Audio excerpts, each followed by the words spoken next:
당장 네 친정으로 꺼져! 이 집은 내 귀한 장손을 위한 곳이야! 저와 형님은 같은 시기에 임신했습니다. 하지만 아들을 임신한 형님은 이 집의 보물이었고 딸을 임신한 저는 쫓겨나는 신세가 되었습니다. 하지만 시어머니는 꿈에도 모르셨을 겁니다. 그토록 귀하게 여기던 장손이 사실 우리 집안의 핏줄이 아니라는 사실을 말입니다. 제가 쫓겨난 지 3일 후 시댁은 발칵 뒤집혔습니다. 그들이 버린 며느리가 어떻게 그들의 모든 것을 무너뜨리는지 지금부터 똑똑히 지켜봐 주십시오. 여러분의 구독과 좋아요는 제게 큰 힘이 됩니다. 마음정거장 지금 시작합니다. 안녕하세요. 마음정거장 애청자 여러분. 저와 형님은 같은 시기에 임신했습니다. 시어머니는 제게 소리쳤습니다. 당장 내 친정으로 꺼져. 이 집은 내 귀한 장손을 위한 곳이야. 저는 아무 대꾸도 하지 않고 조용히 그 집을 나왔습니다.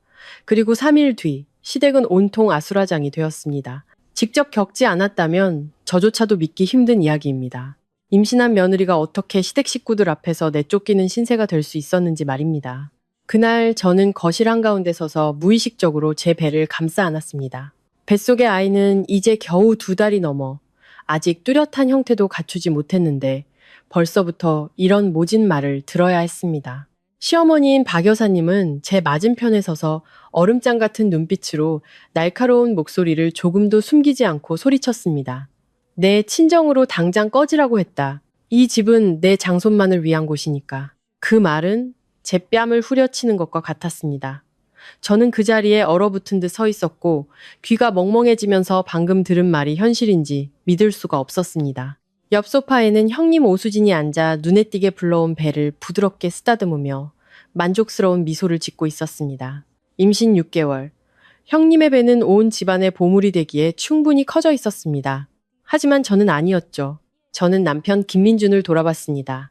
온 세상이 내게 등을 돌려도 당신만은 내 편이 되어줄 거라 믿었던 사람이었습니다. 하지만 그는 팔짱을 낀 채 제 시선을 피하고 있었습니다. 잠시 후 그는 제가 알던 사람이라고는 믿기지 않을 만큼 차가운 목소리로 말했습니다. 당분간 친정에 가 있어. 집안 좀 조용해지게. 그 한마디면 충분했습니다. 그들은 저도 제 뱃속의 아이도 선택하지 않았습니다. 그 말을 들은 시어머니는 더욱 기세등등해져 제게 한 걸음 다가와 손가락질하며 소리쳤습니다. 너 같은 여자가 낳는다고 아들이겠어? 우리 집은 쓸모없는 배 2개를 먹여 살릴 여유 없어. 그 말을 듣는 순간 심장이 꽉 조여오는 것 같았습니다. 쓸모없는 배 2개. 시어머니는 저와 이 집안의 대를 이을 핏줄이라 불리는 자신의 손주를 그렇게 불렀습니다. 방 안의 공기는 무겁게 가라앉았고 주위에 앉아있던 친척들은 아무 말 없이 저를 동정 반, 호기심 반의 눈빛으로 쳐다볼 뿐이었습니다. 그리고 형님은 배를 쓰다듬으며 희미하게 미소 짓고 있었죠. 마치 이 모든 상황이 당연하다는 듯이요. 예전 같았으면 울거나 최소한 제 자신을 지키기 위해 대들었을 겁니다. 하지만 어째서인지 그 순간 제 마음은 차갑게 식어버렸습니다. 분노도 억울함도 사라지고 무서울 정도로 텅 빈 감정만이 남았습니다. 저는 더 이상 아무 말도 하지 않고 조용히 돌아서서 방으로 들어갔습니다. 문이 닫히자 저는 잠시 그 자리에 서서 익숙한 방 안을 둘러보았습니다. 평생 나의 안식처가 될 것이라 믿었던 곳이었습니다. 하지만 이제는 모든 구석구석이 낯설게만 느껴졌습니다. 저는 옷장을 열어 옷 몇 벌을 꺼내 작은 가방에 차곡차곡 담았습니다. 많은 것을 챙기지 않았습니다. 그럴 필요도 없었으니까요. 밖에서는 시어머니의 목소리가 여전히 들려왔습니다. 일부러 제게 들으라는 듯 큰 소리로 말하고 있었죠. 저런 건 빨리 내보내는 게 상책이야. 밥 축내는 것보다는 낫지. 저는 희미하게 웃었습니다. 제 자신조차 낯설게 느껴지는 옅은 미소였습니다. 짐을 다 챙긴 후 저는 캐리어를 끌고 밖으로 나갔습니다. 가족들은 여전히 그 자리에 앉아 있었지만 아무도 제게 말을 걸거나 붙잡지 않았습니다. 마치 제게 떠나기를 오랫동안 기다려온 사람들처럼요. 저는 문 앞에서 잠시 멈춰서서 그들을 한번 둘러보았습니다. 제 시선은 시어머니에게 조금 더 오래 머물렀습니다. 그리고 바람처럼 가벼운 목소리로 말했습니다. 저 갈게요. 나중에 다시는 저를 부르지 마세요. 시어머니는 비웃음을 터뜨리며 조금의 망설임도 없이 말했습니다. 네가 안 돌아오길 바랄 뿐이다. 저는 고개를 끄덕이고 더 이상 아무 말도 하지 않았습니다. 문 밖을 나서자 한낮의 햇살이 얼굴에 쏟아져 눈이 부셨습니다. 하지만 이상하게도 덥지는 않았습니다. 그 순간 제 마음은 온통 차가운 냉기뿐이었습니다. 저는 뒤돌아보지 않고 걸었습니다. 제가 약해서가 아니었습니다. 한번 떠나면 다시는 돌아갈 필요가 없는 곳이 있다는 것을 알기 때문이었습니다. 하지만 그들 역시 몰랐을 겁니다. 그날 그들이 쫓아낸 사람이 3일 뒤 온 가족을 공포에 질려 무릎 꿇게 만들 사람이 될 줄은 말입니다. 그런 상황에서 시댁을 나온 후에야 깨달았습니다. 처음부터 모든 것을 이야기하지 않으면 다른 사람들은 한 여자가 어떻게 그렇게 오랫동안 참고 살 수 있었는지 절대 이해하지 못할 거라는 것을요. 훗날 많은 사람들이 제게 물었습니다. 언제부터 모든 것이 이렇게 틀어지기 시작했냐고요? 사실 모든 것은 시어머니가 저를 손가락질하며 집에서 내쫓던 그날 시작된 것이 아니었습니다. 아주 오래전부터 오고 있었죠. 제가 그 결혼 생활에 발을 들여놓은 날부터 말입니다. 그저 그때는 제가 너무 순진해서 착하게 살면 돌멩이도 마음을 열 것이라고 믿었을 뿐입니다. 제 이름은 서지우입니다. 저는 중소건설회사에서 회계 담당으로 일하고 있습니다. 그리 대단한 직업은 아니지만 안정적이었습니다. 제 월급은 제 자신을 책임지기에 충분했습니다. 저는 어릴 때부터 그랬습니다. 남과 경쟁하는 것도 다투는 것도 싫어했습니다. 무슨 일이든 조금 참고 넘기면 집안이 평화로워진다고 생각했죠. 부모님은 딸은 예의 바르고 분수를 알아야 한다고 가르치셨고, 그래서 저는 자라면서 항상 다른 사람을 먼저 생각하는 것에 익숙해졌습니다. 남편 김민주는 자재 유통업체의 창고 관리자였습니다. 그는 부자도 아니었고 달콤한 말을 하거나 여자를 배려할 줄 아는 다정한 남자도 아니었습니다. 솔직히 말해 저희의 결혼은 깊은 사랑으로 시작되지 않았습니다. 죽고 못 사는 그런 사랑은 더더욱 아니었죠. 저희 관계는 적당함에 가까웠습니다. 결혼을 생각할 적당한 나이, 함께 있어도 불편하지 않을 적당한 성격, 그리고 함께 가정을 꾸리면 평탄하게 살아갈 수 있을 거라는 적당한 믿음. 그때 저는 결혼이 꼭 열정적인 감정으로 시작될 필요는 없다고 생각했습니다. 성실하고 술, 담배, 도박을 하지 않으며 아내를 아낄 줄 아는 남자면 충분하다고 믿었습니다. 겉으로 보기에 민준 씨는 그런 사람이었습니다. 그는 말이 적었고 꼬박꼬박 출퇴근했으며 유흥을 즐기지도 않았습니다. 저는 그런 남자라면 적어도 안정적인 버팀목이 되어줄 것이라 생각했습니다. 하지만 그에게 가장 부족했던 것은 바로 닷대였습니다. 시댁은 꽤 넓은 3층짜리 단독주택으로 큰 길가에 위치해 겉보기에는 아주 반듯한 집안처럼 보였습니다. 하지만 그 집의 명의는 시어머니인 박 여사님의 것이었습니다. 그리고 그 집에 발을 들인 첫날부터 저는 이 집에서 최종 결정권을 가진 사람은 시아버님도 두 아들도 아닌 바로 시어머니라는 것을 깨달았습니다. 시어머니는 처음부터 저를 마음에 들어 하지 않으셨습니다. 대놓고 싫다고 말하지는 않으셨지만 말투 하나하나, 눈빛 하나하나, 입꼬리를 올리는 방식 하나하나가 저를 어떻게 생각하는지 분명히 보여주었습니다. 이유는 뻔했습니다. 저희 집은 부유하지 않았습니다. 아버지는 작은 기관에서 서류 작업을 하셨고 어머니는 소소하게 장사를 하셨습니다. 딸을 시집 보내실 때 부모님은 형편이 닿는 한에서 최선을 다해 혼수를 마련해 주셨습니다. 하지만 큰 예단은 해줄 수 없었고 다른 집처럼 사위에게 집이나 차를 사줄 형편은 더더욱 아니었습니다. 결혼식 날 양가 친척들이 모두 모여있는 자리에서 시어머니는 지금도 잊히지 않는 말을 툭 던지셨습니다. 저희 집 쪽을 바라보며 반은 농담, 반은 진담인 목소리로 말했지만 듣는 사람 모두의 귀를 거슬리게 하는 말이었습니다. 우리 집은 며느리 예쁜 거, 능력 좋은 거 다 필요 없어. 아들만 잘 낳으면 돼. 좌중은 어색하게 웃으며 넘어갔지만 저는 그 자리에 앉아 옷자락만 꽉 쥐고 있었습니다. 그때는 그냥 어른들이 무심코 하신 말씀이겠거니, 그냥 튀어나온 말이겠거니 하고 스스로를 다독였습니다. 함께 살다 보면 서로를 더 잘 이해하게 될 거라고요. 저는 그렇게 순진했습니다. 제 친절함, 제 인내심, 제 성실함이 언젠가는 작은 사랑으로 돌아올 것이라고 믿을 만큼 순진했습니다. 결혼 후 저는 시댁에 들어가 함께 살았습니다.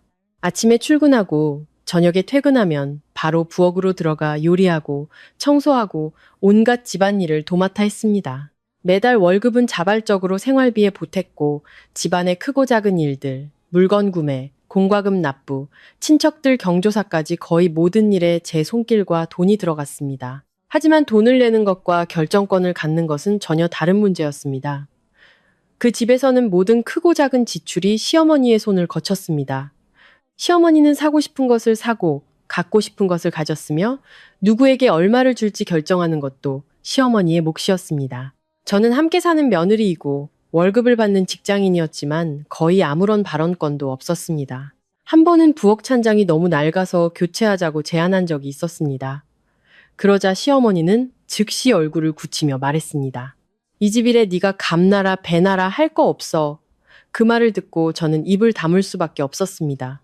그때도 저는 생각했습니다. 그래, 나는 새로 들어온 사람이니까. 조금 참는다고 다른 것도 아니잖아. 그 집에서 시어머니의 마음에 가장 든 사람은 형님인 오수진이었습니다. 남편의 형 김민호 씨의 아내였죠. 제가 모든 것을 분명하게 하고 말보다는 행동으로 보여주는 스타일이라면 형님은 정반대였습니다. 그녀는 말이 아주 교묘하고 아첨을 잘했습니다. 시어머니와 이야기할 때면 항상 꿀바른 듯한 목소리로 어머님, 어머님 하며 듣는 사람의 귀를 녹일 정도였습니다. 옆에서 보고 있으면 저 역시 형님이 다른 사람의 환심을 사는 방식이 저보다 훨씬 뛰어나다는 것을 인정할 수밖에 없었습니다. 하지만 말만 잘한다고 그렇게까지 예쁨을 받을 수는 없었을 겁니다. 시어머니가 형님을 대놓고 아끼게 된 결정적인 이유는 형님이 저보다 먼저 임신했기 때문입니다. 형님이 임신했다는 소식을 들은 날부터 온 가족은 거의 형님을 중심으로 돌아갔습니다. 시어머니의 태도는 완전히 바뀌었고 어딜 가나 큰며느리가 곧 손자를 낳아줄 것이라고 자랑하셨습니다. 형님을 보는 눈빛도 달라졌습니다. 자랑스러움과 소중함이 가득했죠. 반면 저 역시 그 집 며느리였지만 여전히 있으나 마나 한 그림자 같은 존재였습니다. 그런데도 이상하게 저는 스스로를 위로하려 애썼습니다. 며느리라면 참아야 한다고 생각했습니다. 그냥 묵묵히 내 할 일을 다 하면 언젠가는 사람들이 내 진심을 알아줄 것이라고 생각했습니다. 저는 굳게 그렇게 믿었습니다. 심지어 상처가 되는 말을 들어도 삼켰고 눈앞에 뻔히 보이는 차별을 보면서도 그들을 변호할 이유를 찾으려 애썼습니다. 지금 와서 생각해보면 제가 사람의 마음에 대해 너무 큰 믿음을 가졌기 때문에 그들에게 내쳐졌을 때 그토록 아팠던 것 같습니다. 하지만 그 당시 저는 아직 깨닫지 못했습니다. 제가 충분히 착하게 굴면 언젠가 그 가족도 제게 친절하게 대해줄 것이라고 믿고 있었습니다. 형님이 임신 소식을 알린 날부터 시댁의 분위기는 완전히 달라졌습니다. 여전히 같은 집, 같은 사람들이었지만 서로를 보는 눈빛, 대화 방식, 그리고 시어머니가 기쁨을 감추지 못하고 집안을 오가는 모습까지 모든 것이 달라졌습니다. 그 소식을 들은 날 시어머니는 친한 친척들에게 전화를 돌렸습니다. 목소리는 마치 금덩이라도 주운 듯 기쁨에 차 있었습니다. 오후에는 가까운 가족들을 불러 조촐한 저녁 식사를 하자고 하셨고 입가에서는 웃음이 떠나질 않았습니다. 우리 집에 경사가 났어. 이번에는 틀림없이 장손일 거야. 저는 그날 저녁을 똑똑히 기억합니다. 식탁에는 닭백숙, 잡채, 죽순나물, 팥, 시루떡 등 평소보다 훨씬 정성스럽게 차려진 음식들이 가득했습니다. 형님은 시어머니 바로 옆 상석에 앉았고 앞에는 따로 끓인 보양식이 놓여 있었습니다. 시어머니는 계속해서 형님에게 음식을 집어주며 보기 드물게 다정한 목소리로 말했습니다. 많이 먹어라. 이제 너 혼자 먹는 게 아니잖니. 반면 저는 식탁 가장자리에 앉아 밥을 먹는 둥 마는 둥 하며 수저를 가져오고 물을 따르고 음식을 치워야 했습니다. 누가 시킨 것은 아니었지만 그 집에서는 모두가 암묵적으로 제 위치를 알고 있었습니다. 놀러온 고모님들과 이웃들은 축하 인사를 건네면서도 눈으로는 형님의 아직 부르지 않은 배를 힐끔거리며 시어머니의 복을 칭찬했습니다. 어떤 사람은 제 바로 앞에서 대놓고 말했습니다. 수진이 몸매를 보니 틀림없이 아들이네. 집안에 장남이 생기면 앞으로 든든하겠어. 그 말을 들은 시어머니는 눈이 휘어지도록 웃으며 얼굴이 환해졌습니다. 시어머니는 긍정도 부정도 하지 않고 딱 한마디만 던졌습니다. 나도 그러길 바라. 이 집안에는 대를 이을 아들이 필요하지. 다른 자질구레한 건 필요 없어. 저는 그 자리에 앉아 수저를 들고 있었지만 그 말 한마디 한마디가 귀에 가시처럼 박히는 것 같았습니다. 그때 저는 아직 임신하지 않았습니다. 결혼한 지 1년이 넘었지만 남편과 저는 서두르지 않았습니다. 경제적으로 아직 불안정하기도 했고 제 몸이 완전히 건강해진 후에 아이를 갖고 싶었기 때문입니다. 하지만 시어머니의 눈에 그것은 더 이상 부부의 결정이 아니었습니다.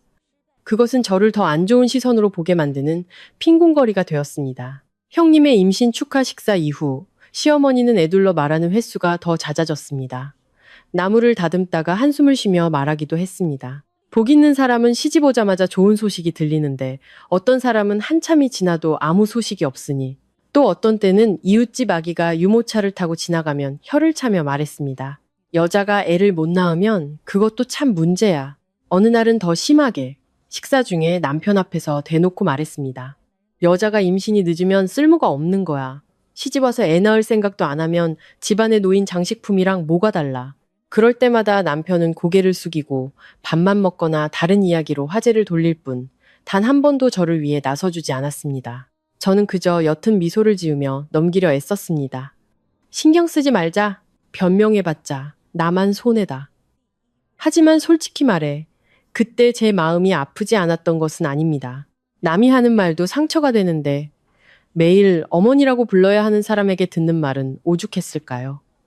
그러다 약 2달 뒤 제가 임신한 사실을 알게 되었습니다. 임신 테스트 결과를 손에 든 날 저는 기쁨에 몸이 떨렸습니다. 누군가에게 무언가를 증명하고 싶어서가 아니었습니다. 그 아이는 제 아이였고 제게 찾아온 소중한 생명이었기 때문입니다. 저는 저녁에 남편에게 가장 먼저 알려서 함께 기뻐하고 미래를 계획하고 싶었습니다. 하지만 어째서인지 그 따뜻해야 할 소식은 그 집에 가져가자마자 이상하게 차가워졌습니다. 제가 시어머니께 말씀드렸을 때 시어머니는 테스트기를 힐끗 쳐다보더니 딱 한마디만 물었습니다. 목소리는 아무 감정이 없었습니다. 초음파는? 아들인지 딸인지는 알아봤어? 저는 잠시 머뭇거리다 사실대로 답했습니다. 아직요, 어머님. 너무 일러서 아직은 알 수 없어요. 시어머니는 입술을 삐죽이며 돌아섰고 제게 잊히지 않을 한마디를 던졌습니다. 제발 쓸모없는 것만 아니길 빌어야지. 저는 부엌 한가운데서 얼어붙었습니다. 축하한다는 말 한마디도, 몸조심하라는 당부 한마디도 없었습니다. 반면 형님의 임신에 대해서는 먹는 것 하나, 걷는 것 하나까지 소중히 대하셨습니다. 제 뱃속의 아이는 이제 막 찾아왔을 뿐인데 벌써부터 의심과 냉대의 시선을 받아야 했습니다. 마치 뱃속에서부터 자신의 가치를 증명해야 하는 책임이라도 있는 것처럼요. 그날 이후로 형님은 더욱 노골적으로 느이만만한 태도를 보였습니다. 사람들 앞에서는 여전히 다정한 척, 아무 일 없는 듯 웃고 말했지만 단둘이 있거나 농담 반 진담 반으로 이야기할 때면 제 가장 아픈 곳을 찔렀습니다.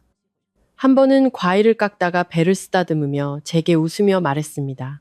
이 집에서는 말이야, 먼저 낳는 사람이 대접받는 거야. 한 발 늦으면 평생 늦는 거지.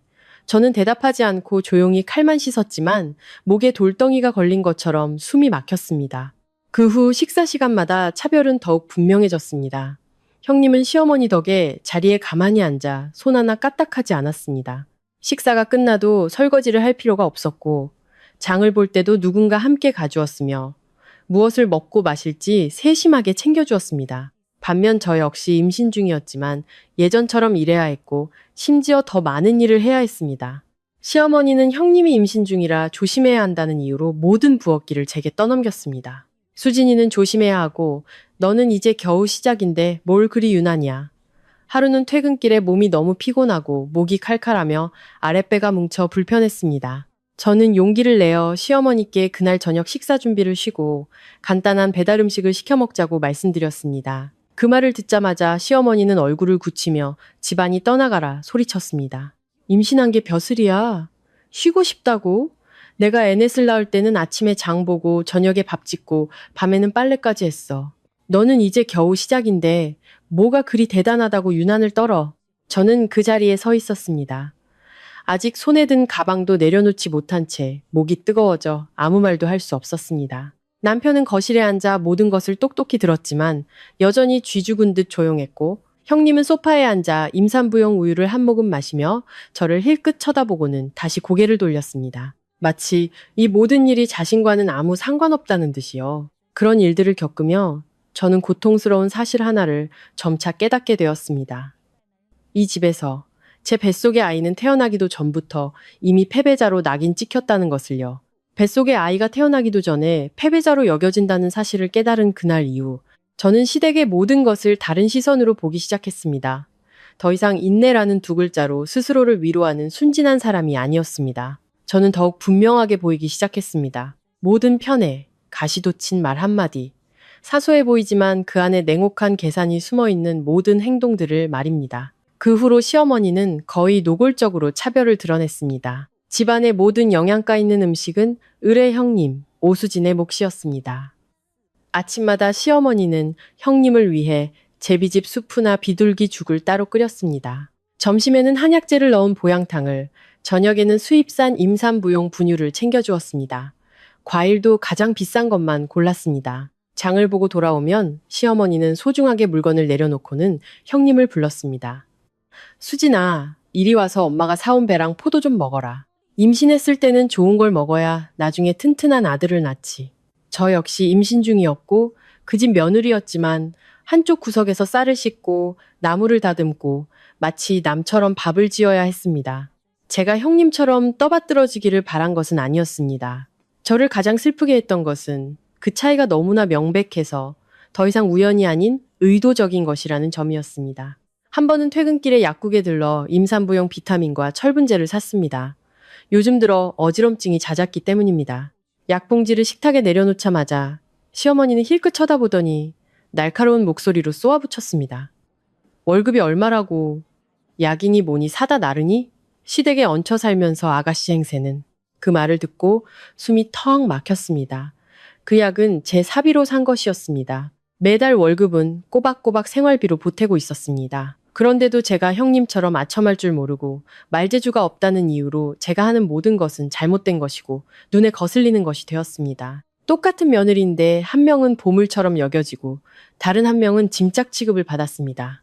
그 무렵부터 저는 이 집안에 무언가 어두운 것이 조용히 형성되고 있음을 느끼기 시작했습니다.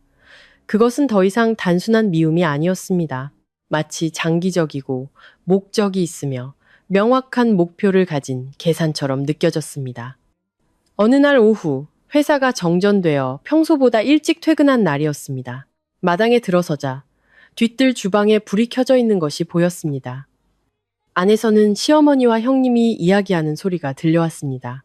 안으로 들어가려던 저는 시어머니의 말에 그 자리에 멈춰 섰습니다. 목소리는 낮았지만 또렷하고 계산적인 어조였습니다. 이 집은 우리 장손을 위해 지켜야 해. 누구와도 나눠 가질 수 없어. 저는 부엌 문 밖에서 그대로 얼어붙었습니다. 이어서 형님의 부드럽지만 의기양양한 목소리가 들려왔습니다. 어머님, 걱정 마세요. 저도 잘 알아요. 나중에 제 것이 될 것은 절대 놓치지 않을 거예요. 시어머니는 이어서 말했습니다. 이번에는 더 분명하게 들렸습니다. 이 집 재산은 나중에 잘 계산해야 해. 쓸데없는 사람들이 끼어들어 복잡해지게 만들면 안 돼. 저는 그 자리에 서 있었습니다. 손은 얼음장처럼 차가워졌습니다. 이전까지 저는 시어머니가 그저 임신한 형님과 아직 태어나지 않은 손자에 대한 맹목적인 믿음 때문에 편애한다고 생각했습니다. 하지만 그게 다가 아니었습니다. 시어머니의 머릿속에서는 손주 문제, 며느리를 대하는 태도, 이 모든 것이 언제부턴가 재산 문제, 집안을 지키는 문제와 긴밀하게 연결되어 있었던 것입니다. 더 듣지 않아도 쓸데없는 사람들이 누구를 지칭하는지 알 수 있었습니다. 그날 이후 저는 집안의 모든 행동과 말을 경계심을 갖고 지켜보기 시작했습니다. 주의 깊게 볼수록 남편 민준이 변해가는 것이 보였습니다. 예전에는 적어도 제게 안부를 묻고 퇴근하면 밥은 챙겨 먹었는지 물어봐주곤 했습니다. 하지만 그 무렵 그는 거의 시어머니와 형님 주위만 맴돌았습니다. 시어머니가 형님을 챙기느라 피곤하다고 푸념하면 그는 안절부절 못하며 이것저것 사다 나르기 바빴습니다. 반면 그의 아이를 임신한 저는 가벼운 열감기로 방에 누워 있어도 그는 잠시 들러 약은 먹었어? 라고 건성으로 묻고는 나가버렸습니다. 부부 사이의 거리는 그때부터 점점 더 벌어졌습니다. 가장 마음 아팠던 것은 그의 무관심이 아니라 선택적인 무관심이었습니다. 그는 형님의 임신에 대해서는 안절부절 못하고 어머니의 말은 무조건적으로 따르면서도 저와 관련된 모든 것은 제가 알아서 해야 할 일로 치부했습니다. 어느 날 저녁, 식탁에서 시어머니가 계속해서 장손 이야기를 하는 것을 듣다 못한 저는 방에서 남편에게 물었습니다. 만약에 내가 딸을 낳으면 어떡할 거야? 남편은 그때 휴대폰을 보고 있다가 제 질문에 잠시 침묵하더니 차갑고 무심한 목소리로 대답했습니다. 아들이면 좋지. 아니어도 뭐 크게 상관은 없고. 저는 그를 바라보며 다시 물었습니다. 누구한테 상관이 없는데? 당신한테? 아니면 어머님한테? 그는 짜증스럽게 화면을 끄고는 돌아누우며 말했습니다. 자꾸 삐딱하게 생각하지 마. 내 말은 아들이든 딸이든 내 자식이란 뜻이야. 하지만 아들이면 어머니가 더 기뻐하시겠지. 그뿐이었습니다. 듣기에는 아무렇지 않은 말 같았지만 저는 알 수 있었습니다. 그는 결코 제 편이 아니었습니다. 그는 그저 저를 조용히 시키기 위해 가장 부드러운 표현을 골랐을 뿐입니다. 그의 마음속 깊은 곳에서는 여전히 어머니의 감정을 최우선으로 생각하고 있었습니다. 바로 그 말에 저는 정신이 번쩍 들었습니다. 이 집에서 저는 시어머니와 형님 사이에서만 외로운 것이 아니었습니다. 제 결혼 생활 안에서도 저는 철저히 혼자였습니다. 그리고 지금 생각해도 등골이 오싹해지는 일이 어느 주말 아침에 일어났습니다. 그날 시어머니는 제게 부엌에 가서 채소 바구니를 가져오라고 시켰습니다. 형님은 싱크대 근처에 서 있었습니다. 바닥에는 크지는 않지만 미끄러울 정도의 물기가 있었습니다. 평소 형님은 아주 깔끔해서 물을 쏟으면 바로 닦곤 했습니다. 하지만 그날은 제가 들어서는 것을 보자 옆으로 비켜서더니 재빨리 눈짓을 하고는 행주를 줍는 척 몸을 숙였습니다. 제가 한 걸음 더 내딛는 순간 발이 미끄러졌고 저는 그대로 앞으로 넘어졌습니다. 반사적으로 배를 감싸 안았지만 아랫배를 관통하는 날카로운 통증에 얼굴이 창백해졌습니다. 저는 차가운 타일 바닥에 주저앉았습니다. 심장은 미친 듯이 뛰었고 머릿속은 하얘졌습니다. 그저 배를 부여잡고 거친 숨을 몰아쉴 뿐이었습니다. 형님은 바로 옆에 서 있었지만 저를 부축하기는커녕 입만 벌린 채 가식적인 목소리로 외쳤습니다. 어머, 괜찮아? 밖에서 달려들어온 시어머니는 상황을 제대로 보지도 않고 저를 향해 소리쳤습니다. 대체 어떻게 걷길래 그래? 부엌에서 넘어지다니. 저는 아픔에 몸을 떨며 바닥에 남아있는 물기를 가리키며 끊어지는 목소리로 말했습니다. 물이 미끄러워서. 하지만 시어머니는 제가 어디가 아픈지 괜찮은지 묻기는커녕 오히려 화를 냈습니다. 자기가 조심 안 해놓고 남 탓이야. 저렇게 배가 부른 사람도 멀쩡한데 너는 이제 겨우 시작이면서 호들갑은. 저는 그 자리에 앉아 배를 감싸준 채 시어머니와 그 옆 싱크대에서 알 수 없는 표정으로 서 있는 형님을 번갈아 보았습니다. 마음이 차갑게 식어내렸습니다. 아랫배의 통증은 시간이 지나면 사라지겠지만 그 순간 제가 목격한 진실은 결코 모른 척할 수 없는 것이었습니다. 그 순간부터 저는 더 이상 이 가족이라는 것을 단 한 번도 믿을 수 없게 되었습니다. 그리고 무서운 것은 그 이후에 일어난 모든 일들이 그보다 몇 배는 더 잔인했다는 것입니다. 그날 넘어진 이후 저는 경계심과 피로감 속에서 살기 시작했습니다. 아랫배가 가끔 욱신거려서 다음날 아침 저는 회사를 쉬고 병원에 다시 가보았습니다. 저는 누구에게도 자세히 말하지 않고 남편에게만 안심하기 위해 검사를 받고 싶다고 말했습니다. 그는 건성으로 알겠다고만 하고 더 이상 묻지 않았습니다. 시어머니는 저를 곁눈질하며 차갑게 말했습니다. 갈 거면 빨리 갔다가 와. 집에 할 일이 산더미야. 저는 혼자 병원에 갔습니다. 산부인과 복도에 앉아 남편이나 어머니와 함께 온 다른 임산부들을 보았습니다. 누군가는 물을 건네주고 누군가는 앉는 것을 도와주고 있었습니다. 문득 코끝이 찡해졌습니다. 제가 약해서가 아니었습니다. 그 순간에야 비로소 깨달았습니다. 임신한 여자가 정작 필요할 때 잡아줄 손 하나 없다는 것이 얼마나 서러운 일인지를요. 의사 선생님은 저를 꼼꼼히 진찰해 주셨습니다. 다행히 전날의 낙상이 태아에게 심각한 영향을 주지는 않았지만 더 많이 쉬고 스트레스를 피하며 강한 충격을 조심해야 한다고 하셨습니다. 그 말을 듣고서야 저는 긴 한숨을 내쉴 수 있었습니다. 그리고 의사 선생님은 초음파 결과를 들고 미소를 지으며 가볍게 덧붙였습니다. 아기는 아주 건강해요. 예쁜 공주님이네요. 저는 흑백 화면을 보았습니다. 제 뱃속에 얌전히 누워있는 작은 형체를 보자 저도 모르게 눈물이 터져 나왔습니다. 공주님, 내 딸. 어째서인지 그 순간 마음이 이상하게 부드러워졌습니다. 실망스럽지도 허탈하지도 않았습니다. 딸이라는 이유로 제 아이가 누구보다 못하다고 생각하지도 않았습니다. 제게는 아이가 건강하고 무사한 것만으로도 충분했습니다.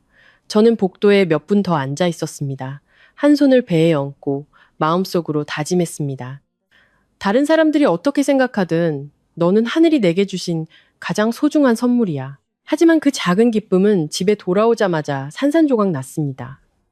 그날 마당에 들어서자마자 집안의 분위기가 평소와 다르다는 것을 느꼈습니다. 거실에서는 웃음소리가 가득했고 과일 접시가 차려져 있었으며 식탁 위에는 과자와 케이크 상자가 놓여 있었습니다. 무슨 일인지 파악하기도 전에 시어머니가 집안에서 나왔습니다. 얼굴은 평소와 달리 환하게 빛나고 있었습니다. 시어머니는 저를 보자마자 큰 소리로 외쳤습니다. 마침 잘 왔다. 방금 병원에서 연락 왔는데 수진이가 아들을 임신했단다. 저는 문 앞에서 그대로 멈춰섰습니다. 집안에는 형님이 소파에 앉아 손을 배에 얹고 만족스러운 미소를 짓고 있었고 시아버님, 아주버님, 그리고 남편까지 모두 그 주위에 둘러앉아 있었습니다. 성대한 파티는 아니었지만 분명 온 가족이 축제 분위기였습니다. 시어머니는 마침 놀러온 친척들에게 자랑스럽게 말했습니다. 내가 그럴 줄 알았지. 배가 저렇게 뾰족한 걸 보니 틀림없는 장손이야. 이 집안에도 드디어 대를 이을 아이가 생겼구나. 저는 그 자리에 서 있었습니다. 손에는 여전히 산부인과 서류 봉투가 들려 있었고 마음은 차갑게 식어내렸습니다. 같은 날 병원에 다녀왔고 같은 뱃속 아이에 대한 소식이었지만 한쪽은 아들이고 한쪽은 딸이라는 이유만으로 그 가치가 이렇게나 달라질 수 있는 걸까요? 그때서야 시어머니는 제 존재를 알아차렸습니다. 시어머니는 휙 돌아서서 다짜고짜 물었습니다. 병원에 다녀오느라 힘들지 않았냐는 안부 인사 한마디도 없이요. 그래서 넌? 의사가 뭐래? 아들이야, 딸이야? 저는 손에 든 서류 봉투를 꽉 쥐었습니다. 거실은 순식간에 조용해졌고 모두의 시선이 제게 쏠렸습니다. 아마 모두 제가 방금 병원에 다녀온 것을 짐작했고 제 대답을 기다리고 있었을 겁니다. 저는 모두를 한번 둘러본 후 사실대로 대답했습니다. 저 자신도 놀랄 만큼 차분한 목소리였습니다. 네, 의사 선생님이 딸이라고 하셨어요. 분위기는 순간 정지했습니다. 시어머니의 얼굴에서 미소가 순식간에 사라졌습니다. 방금 전까지만 해도 꽃처럼 활짝 피어있던 얼굴이 마치 찬물을 끼얹은 듯 굳어버렸습니다. 시어머니는 저를 뚫어지게 쳐다보았습니다. 눈에는 실망과 짜증이 뒤섞여 있었습니다. 그리고 딱 한마디를 내뱉었습니다. 그럼 여기서 뭐하고 있어? 집만 비좁게. 저는 제 귀를 의심했습니다. 잠시 멍하니 서서 그 말을 소화해야 했습니다. 하지만 시어머니는 제게 시간을 주지 않았습니다. 허리에 손을 얹고 더욱 날카로운 목소리로 쏘아붙였습니다. 한 명은 이 집안의 장손을 임신했고 다른 한 명은 딸을 임신했어. 이 집이 무슨 보육원인 줄 알아? 다 받아주게. 옆에 앉아있던 형님은 그때서야 희미하게 웃었습니다. 그 비웃는 듯한 미소는 제 기억에 오래도록 남았습니다.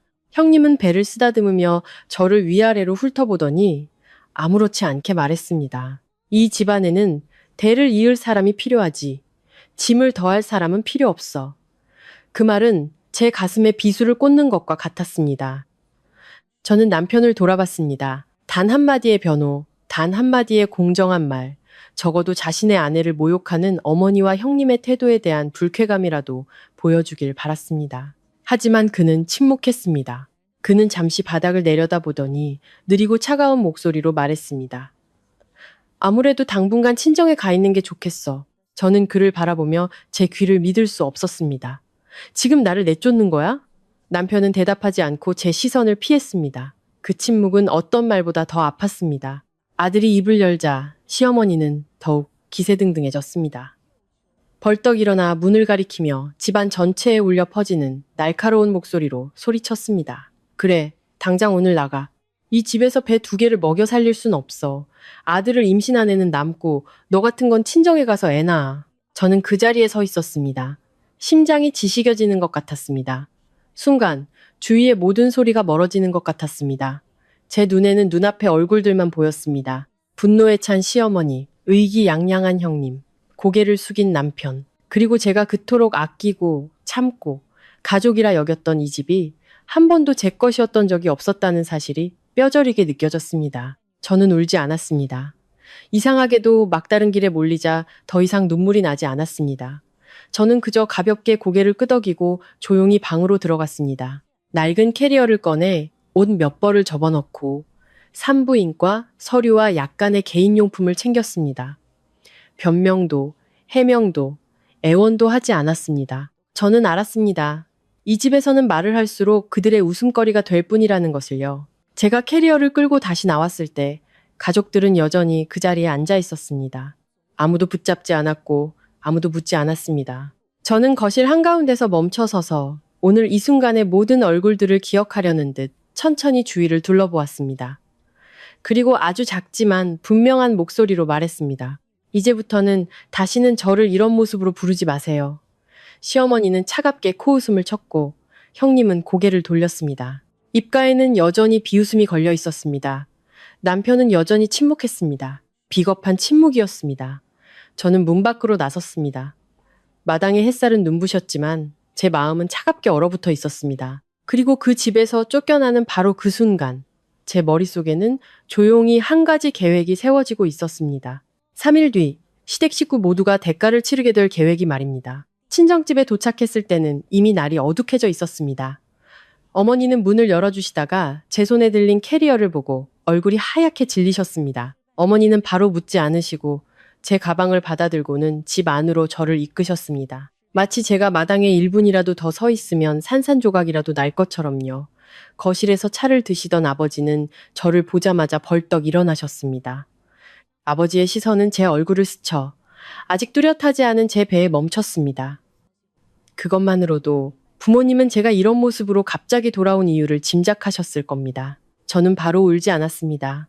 의자에 앉아 두 손이 하얘지도록 꽉 쥔 채 천천히 모든 것을 이야기했습니다. 부엌에서 넘어진 일부터 병원에서 딸이라는 사실을 알게 된 것, 그리고 시어머니와 형님, 남편이 했던 말까지 전부요. 어머니는 듣는 내내 눈시울이 붉어졌고 아버지는 허리를 꼿꼿이 세운 채 굳은 표정으로 앉아 계셨습니다. 식탁 위에 놓인 아버지의 손이 떨리고 있었습니다. 아버지는 말이 없는 분이셨지만 정말로 화가 나시면 더욱 침묵하셨습니다. 제 이야기를 다 들으신 어머니는 고개를 돌려 옷소매로 눈물을 닦으셨습니다. 어머니는 목이 맨 목소리로 말했습니다. 세상에, 어떻게 사람들이 너한테 그렇게까지 못되게 굴 수 있니? 아버지는 한참 후에야 입을 열었습니다. 목소리는 낮았지만 제 가슴을 짓누르는 돌처럼 무거웠습니다. 이제부터는 여기가 내 집이다. 다시는 누구도 너를 내쫓을 수 없어.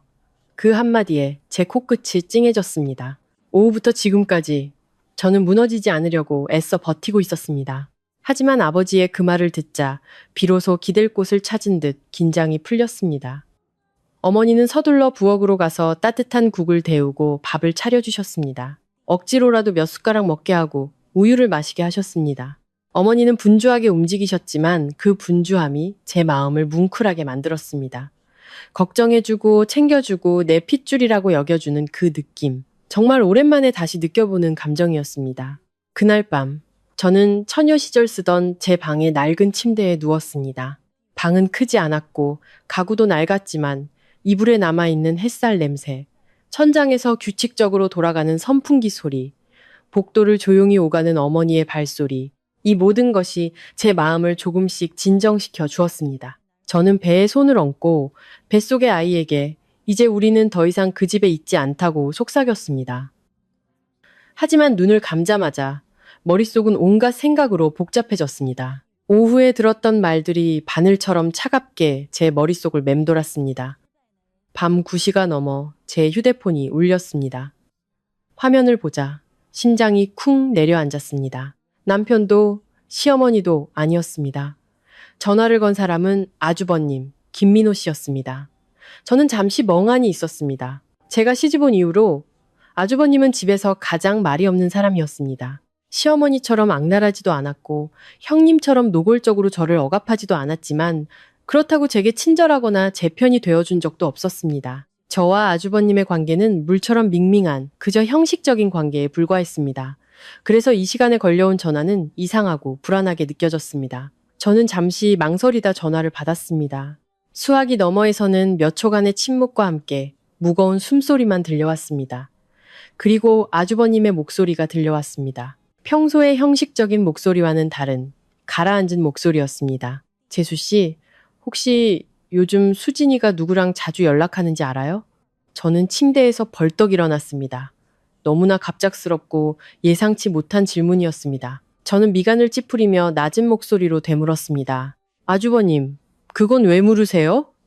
수화기 너머에서는 다시 침묵이 흘렀습니다. 그 무거운 침묵은 아주버님이 다음 말을 하기 위해 안간힘을 쓰고 있다는 느낌을 주었습니다. 잠시 후 그는 목소리를 낮춰 한 글자 한 글자 힘겹게 내뱉었습니다. 아무래도 그 뱃속의 아이가 내 아이가 아닌 것 같아서 저는 그대로 굳어버렸습니다. 며칠 전이었다면 부부싸움 끝에 하는 헛소리라고 생각했을지도 모릅니다. 하지만 제가 그 집에서 겪은 모든 일들, 온 가족이 형님의 임신을 보물처럼 떠받들던 그 모습을 생각하면 그 말은 더 이상 단순하게 들리지 않았습니다. 그 말에 제 심장이 가슴속에서 쿵쿵 울리는 것이 똑똑히 들릴 정도였습니다. 저는 바로 반응하지 않았습니다. 숨을 한 번 깊게 들이쉬고 최대한 차분한 목소리를 유지하며 물었습니다. 혹시 증거라도 있으세요? 아주버님은 목구멍 속에서 씁쓸하고 지친 듯한 헛웃음을 터뜨렸습니다. 그리고 그는 마치 한마디 한마디가 자신의 체면을 깎아내리는 듯 힘겹게 이야기를 이어나갔습니다. 최근 몇 달간 형님의 행동이 완전히 달라졌다고 했습니다. 휴대폰을 항상 몸에 지니고 다녔고 화장실에 갈 때도 가져갔다고요.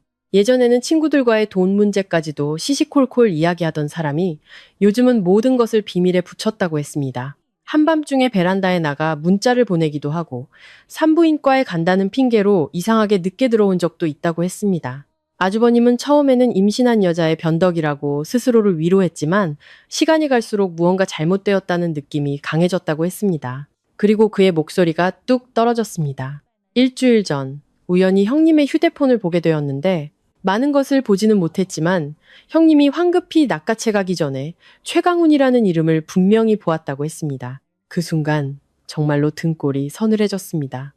그 이름은 마치 제가 막연하게 생각해왔지만 감히 입 밖으로 내지 못했던 어떤 점을 정확히 찌르는 바늘과 같았습니다. 최강훈. 저는 그 사람을 개인적으로는 몰랐지만 제 절친인 이다솜이라는 부동산 회사의 큰 손이라는 것은 알고 있었습니다. 그는 돈과 권력을 가졌고 바람둥이로 유명했으며 다솜이가 제게 이야기해 주었던 비즈니스 미팅에 자주 모습을 드러내는 인물이었습니다.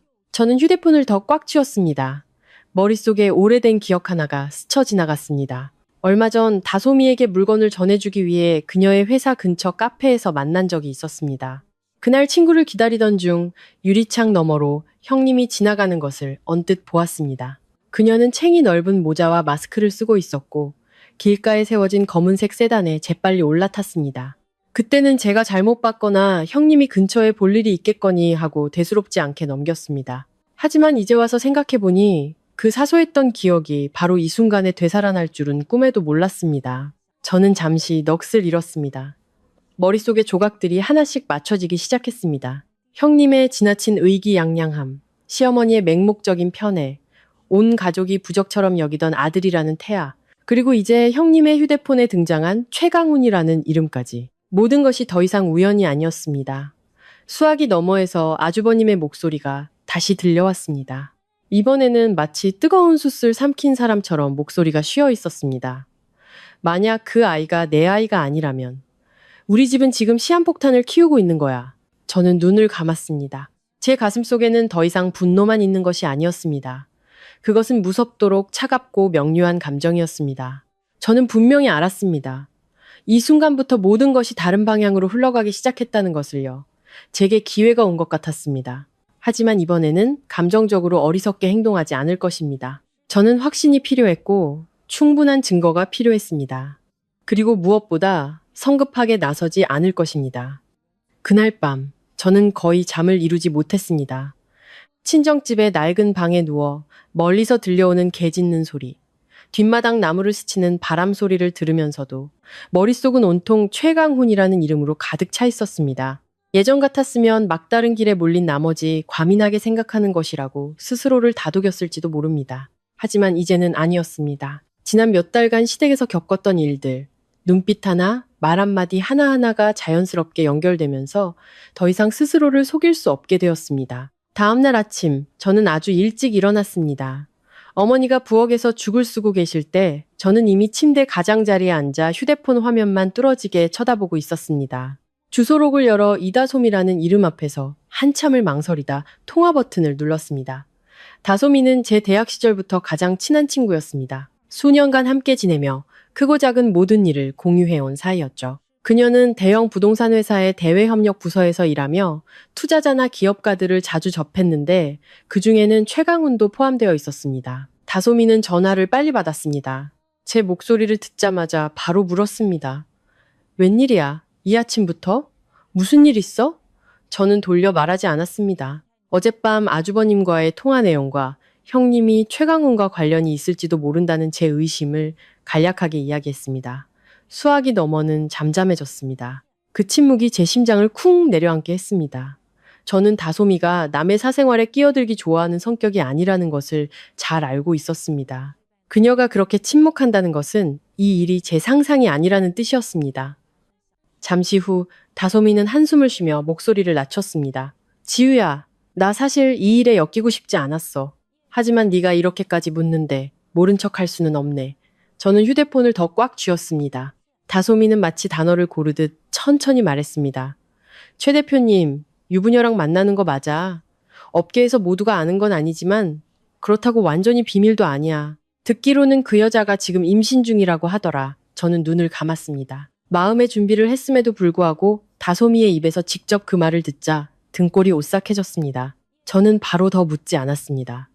휴대폰을 열어 작년설에 찍은 시댁 가족 사진을 찾아 형님의 얼굴 부분만 잘라 다솜이에게 보냈습니다. 1분도 채 되지 않아 답장이 왔습니다. 단 3글자였습니다. 이 여자 맞아. 저는 그대로 앉아 있었습니다. 더 이상의 의심은 없었습니다. 시어머니가 금이야 오기야 애지중지하던 그 태아, 온 가족이 그 아이를 위해 저를 내쫓았던 그 태아, 그 여자가 저를 짓밟는 이유로 삼았던 그 태아가 그 집안의 핏줄이 단 한 방울도 섞이지 않았을 가능성이 매우 높았습니다. 다솜이는 이어서 몇 가지 사소한 이야기를 더 해주었습니다. 그 이야기들은 상황이 정상이 아님을 이해하기에 충분했습니다. 한 번은 최강훈이 중요한 회의 일정을 갑자기 변경하고 점심시간에 어딘가로 사라졌다는 것. 비서가 몇몇 개인적인 지출을 아주 비밀스럽게 처리했다는 것. 그리고 그의 측근 몇몇이 그가 임신한 여자를 밖에서 돌보고 있다는 소문을 수군거렸다는 것. 모든 세부 사항이 아직 확실한 증거는 아니었지만 제게는 아주버님의 의심이 근거 없지 않다는 것을 확인하기에 충분했습니다. 다솜이와 통화를 끊은 지 10분쯤 지났을 때 휴대폰이 다시 울렸습니다. 이번에는 시어머니였습니다. 화면에 시어머니라는 2글자가 뜨는 것을 보았지만 더 이상 예전처럼 두렵지 않았습니다. 저는 전화를 받았습니다. 수화기 너머에서는 여전히 박 여사님의 날카로운 목소리가 들려왔습니다. 너 시간 맞춰서 와서 호적 정리해. 우리 집 재산에 걸림돌 되지 말고 있지도 않고 가지도 않고 어정쩡하게 굴지 마. 예전 같았으면 서둘러 해명하거나 적어도 부드럽게 상황을 넘기려고 애썼을 겁니다. 하지만 방금 알게 된 사실들 이후 제 마음속에는 이상하리만치 차가운 감정만이 남았습니다. 저는 담담하게 대답했습니다. 어머님, 그 귀한 장손이나 잘 챙기세요. 수화기 너머는 순간 조용해졌습니다. 그리고 시어머니는 목소리를 높였습니다. 너 지금 뭐라고 했어? 누구한테 비꼬는 거야? 저는 옅게 웃었지만 소리는 내지 않았습니다. 비꼬는 거 아니에요. 그냥 너무 귀한 거니까 조심해서 잘 지키시라는 거죠. 시어머니는 욕을 퍼붓기 시작했습니다. 여전히 익숙한 말들이었습니다. 버르장머리 없는 것, 분수를 모르는 것, 제가 배가 아파서 일을 꾸미는 것이라는 등. 하지만 이번에는 끝까지 듣지 않았습니다. 저는 중간에 전화를 끊었습니다. 화면이 꺼졌을 때 저는 제 손이 전혀 떨리지 않는다는 것을 깨달았습니다.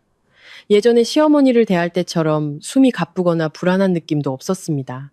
며느리 생활 내내 처음으로 저는 그분이 더 이상 두렵지 않았습니다. 아마도 사람이 모든 것을 잃을 만큼 막다른 길에 몰리면 욕설조차 더 이상 예전만큼 무겁게 느껴지지 않는 모양입니다. 그날 오후 아주버님이 직접 저희 부모님 댁으로 찾아왔습니다. 어머니가 아주버님이 왔다고 부르러 오셨을 때 저는 마루로 나가면서도 여전히 이상한 기분이었습니다. 아주버님은 문 밖에 서 있었습니다. 셔츠는 구겨져 있었고 눈은 외댔으며 턱에는 밤새 잠을 못 잔 사람처럼 수염이 거뭇하게 자라 있었습니다. 그는 더 이상 평소에 침착하고 냉담한 모습이 아니었습니다. 불과 이틀 만에 그 남자는 몇 년은 더 늙어 보였습니다. 저는 문을 열고 바로 안으로 들어오라고 하지 않은 채 잠시 그를 쳐다보았습니다. 아주버님이 먼저 입을 열었습니다. 목소리는 낮고 쉬어 있었습니다. 재수 씨를 방해하러 온 건 아니에요. 잠깐 이야기 좀 하고 싶어서요. 저는 고개를 끄덕이고 부모님이 듣지 못하는 뒷마당으로 그를 안내했습니다. 잠시 서 있자 아주버님은 돌려 말하지 않고 바로 본론으로 들어갔습니다. 재수 씨, 만약 재수 씨가 진실을 밝히는 걸 도와준다면 제가 재수 씨의 억울함을 풀어줄게요. 저는 그의 얼굴을 똑바로 쳐다보았습니다. 처음으로 저는 그 남자의 눈에서 거만함도 아주버님이라는 체면도 아닌 막다른 길에 몰린 남자의 굴욕감과 절망감을 보았습니다. 하지만 이상하게도 마음이 약해지지 않았습니다. 오히려 정신이 번쩍 들었습니다. 저는 한 글자 한 글자 천천히 말했습니다. 아주버님을 돕는 게 아니에요. 제 자신을 돕는 거죠. 아주버님은 침묵했습니다. 아마 그도 그 말의 의미를 이해했을 겁니다. 이 일은 더 이상 그의 아내가 바람을 피웠는지 아닌지의 문제가 아니었습니다. 그것은 제가 그 집에서 쫓겨나고 짓밟히고 그 태아를 위해 자리를 비워주기 위한 버려진 존재로 취급받았다는 문제였습니다. 만약 진실이 제가 생각하는 대로라면 시댁 식구들이 제게 한 모든 행동은 스스로 재앙을 불러들인 것과 다름없었습니다. 저는 그날 아주버님에게 구체적인 계획을 말하지 않았습니다. 하지만 그의 눈빛과 목소리를 듣는 순간 저는 제가 무엇을 해야 할지 알게 되었습니다. 저는 소란을 피우거나 머리채를 잡거나 욕설을 퍼붓지 않을 것입니다. 저는 진실이 제자리에서 제때에 저를 내쫓으며 희열을 느꼈던 바로 그 사람들 앞에서 스스로 드러나게 할 것입니다. 왜냐하면 저는 알고 있었기 때문입니다. 충분히 강력한 증거만 손에 넣는다면 그들이 그토록 지키려 애쓰던 완벽한 가족이라는 가면은 순식간에 무너져 내릴 것이라는 것을요. 그날 오후 아주버님이 저희 부모님 댁을 떠난 후 저는 더 이상 가만히 앉아 있을 수 없었습니다. 어떤 진실은 일단 그 그림자가 드러나면 더 이상 아무것도 모르는 척 살아갈 수 없게 만듭니다. 하지만 저는 잘 알고 있었습니다. 몇 마디 말, 애매한 문자 메시지, 혹은 배신당한 남편의 의심만으로는 충분하지 않다는 것을요. 저는 제 눈으로 직접 봐야 했고 아주버님도 직접 봐야 했습니다. 그래야만 모든 것이 더 이상 부인할 수 없는 사실이 될 테니까요. 다음 날 저녁, 아주버님에게서 짧은 메시지가 왔습니다. 수진이가 산부인과 간다는데 옷차림이 평소와 달라. 나올 수 있어? 저는 잠시 화면을 쳐다보다가 옷을 갈아입고 어머니께는 친구를 잠시 만나고 오겠다고 말씀드렸습니다. 문 밖을 나설 때 심장은 거세게 뛰었지만 머리는 이상하리만치 차분했습니다. 아마 그때쯤 제 안의 고통은 분노보다 더 차가운 무언가로 변해 있었을 겁니다. 아주버님은 골목 어귀에서 저를 기다리고 있었습니다. 낡은 차에 앉아있는 그의 얼굴은 초췌했고 잠을 못 자 붉게 충혈된 눈이었습니다. 그는 별말 없이 형님이 10분 전에 집을 나섰고 다른 구에 있는 병원에 간다고 했다고 말했습니다. 저는 고개를 끄덕였습니다. 우리는 충분한 거리를 유지하며 뒤를 따랐습니다. 밤길은 차가 많았지만 저는 형님이 탄 카카오 택시를 알아볼 수 있었습니다. 저는 아주버님의 등 뒤에 앉아 옷자락을 꽉 쥔 채 오늘 반드시 그 여자의 진짜 얼굴을 보고야 말겠다는 생각만 했습니다. 형님이 탄 차는 병원에서 멈추지 않았습니다. 시내 중심가로 방향을 틀어 대형 호텔들이 늘어선 길로 들어섰습니다. 그 순간 저와 아주버님 모두 입을 다물었습니다. 말은 하지 않았지만 우리 둘 다 알고 있었습니다. 임신 몇 개월 된 여자가 남편에게 병원에 간다고 거짓말을 하고 이 시간에 호텔가에 나타났다면 그것은 더 이상 평범한 의심이 아니라는 것을요. 아주버님은 속도를 줄이며 거리를 유지했습니다. 저는 그의 등이 뻣뻣하게 굳어있고 어깨가 극한까지 당겨진 현악기처럼 긴장되어 있는 것을 느꼈습니다. 차는 화려한 호텔 로비 앞에 멈춰 섰습니다. 저는 문 위에 걸린 황금색 간판을 바로 알아봤습니다. 형님이 먼저 내렸습니다. 그녀는 더 이상 집에서처럼 뽐뜨고 느릿느릿한 모습이 아니었습니다. 그날 그녀는 배를 가리는 헐렁한 원피스를 입었지만 화장을 하고 머리를 가볍게 세팅했으며 붉은 립스틱을 바르고 있었습니다. 손목에는 집에서는 한 번도 본 적 없는 팔찌를 차고 있었습니다. 몇 초 후 또 다른 검은색 세단이 미끄러지듯 다가왔습니다. 뒷좌석에서 내린 사람은 바로 최강훈이었습니다. 마음의 준비를 했음에도 불구하고 그를 직접 보자 등골이 서늘해졌습니다. 그 남자는 발각될 것을 두려워하는 기색 없이 태연하게 다가왔습니다. 형님은 그를 보자마자 미소를 지었습니다. 저에게 보이던 날카로운 모습과는 전혀 다른 부드러운 미소였습니다. 그리고 바로 우리 눈앞에서 형님은 아주 자연스러운 습관처럼 최강훈의 팔짱을 꼈습니다. 형식적인 접촉이 아닌 서로에게 너무나 익숙한 연인들의 팔짱이었습니다. 옆에서 이가 갈리는 소리가 들렸습니다. 아주버님이 차에서 내리려 하자 저는 급히 그의 손목을 붙잡아 꽉 쥐었습니다. 안 돼요! 그가 휙 돌아봤습니다. 눈은 핏발이 서 있었습니다. 지금 나보고 그냥 보고만 있으라는 거야? 저는 목소리를 낮춰 한 글자 한 글자 분명하게 말했습니다. 아주버님께 필요한 건 진실이지 난투극이 아니에요. 지금 뛰어들면 그냥 불륜 현장을 덮친 것뿐이에요. 하지만 냉정을 유지하면 오늘은 그들이 절대 부인할 수 없는 증거를 손에 넣을 수 있어요. 아주버님은 멈칫했습니다. 저는 그 틈을 타 휴대폰을 꺼내 카메라를 켰습니다. 손이 약간 떨렸지만 화면을 고정하려고 애썼습니다. 저는 형님과 최강훈이 로비를 지나 머리를 맞대고 무언가 속삭인 후 함께 엘리베이터로 들어가는 장면을 똑똑히 녹화했습니다. 저는 차량 번호판, 고개 숙여 인사하는 경비원, 호텔 입구의 디지털 시계까지 모두 촬영했습니다. 저는 이 모든 것이 나중에 가치가 있을 것이라는 것을 알았습니다. 지금 당장 소란을 피우기 위함이 아니라 나중에 누구도 흑백을 뒤집을 수 없게 하기 위함이었습니다. 엘리베이터 문이 닫히자 아주버님은 마치 뼈가 모두 빠져나간 사람처럼 보였습니다. 그는 뒤로 물러나 길가의 가로등에 기댔습니다. 얼굴은 창백했습니다. 한참 후에야 그는 쉰 목소리로 한마디 내뱉었습니다. 결국 나를 바보로만 알았구나. 저는 아무 대답도 하지 않았습니다. 무슨 말을 해도 소용없을 테니까요. 제 앞에 서 있는 남자는 더 이상 평소에 냉담한 아주버님이 아니었습니다. 그는 그저 온 가족이 보물처럼 떠받드는 아내의 임신을 지켜보면서 아내가 다른 남자와 호텔에 들어가는 것을 직접 목격한 한 남편일 뿐이었습니다. 하지만 저는 비디오만으로는 충분하지 않다는 것을 알았습니다. 시댁 같은 가족에게는 굴욕을 느끼고 충격을 받아도 스스로를 속일 수십 가지 핑정거리가 남아있을 것입니다. 사업상 만남이다, 파트너를 만났다, 길을 잘못 들었다 등 완전히 무너뜨리려면 반박할 수 없는 증거가 필요했습니다. 저는 아주버님을 보며 천천히 말했습니다. 끝까지 확실하게 알고 싶으세요? 그가 고개를 들었습니다. 눈빛은 멍했지만 여전히 한 가닥 희망을 붙잡으려는 듯 했습니다. 어떻게? 저는 말했습니다. 그 뱃속의 아이가 아주버님 아이인지 아닌지요. 바로 그날 밤, 저는 개인 병원에서 간호조무사로 일하는 옛 지인에게 연락했습니다.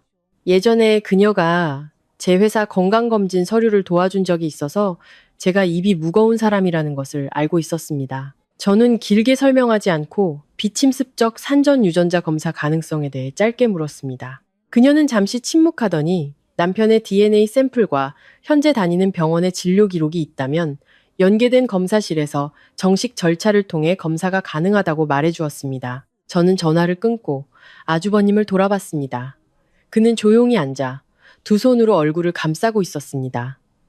한참 후에야 손을 내리고는 넋나간 사람처럼 말했습니다. 할게. 결과가 어떻든 알아야겠어. 이틀 뒤 결과가 도착했습니다.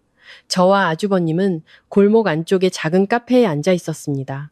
밖에서는 햇살이 길 위에 노랗게 쏟아지고 있었습니다. 저는 봉투를 열어 전문 용어가 가득한 몇 줄을 빠르게 훑어보고는 마지막 결론에 시선을 멈췄습니다. 읽는 순간 손이 차갑게 식었습니다. 친자 관계가 성립하지 않음.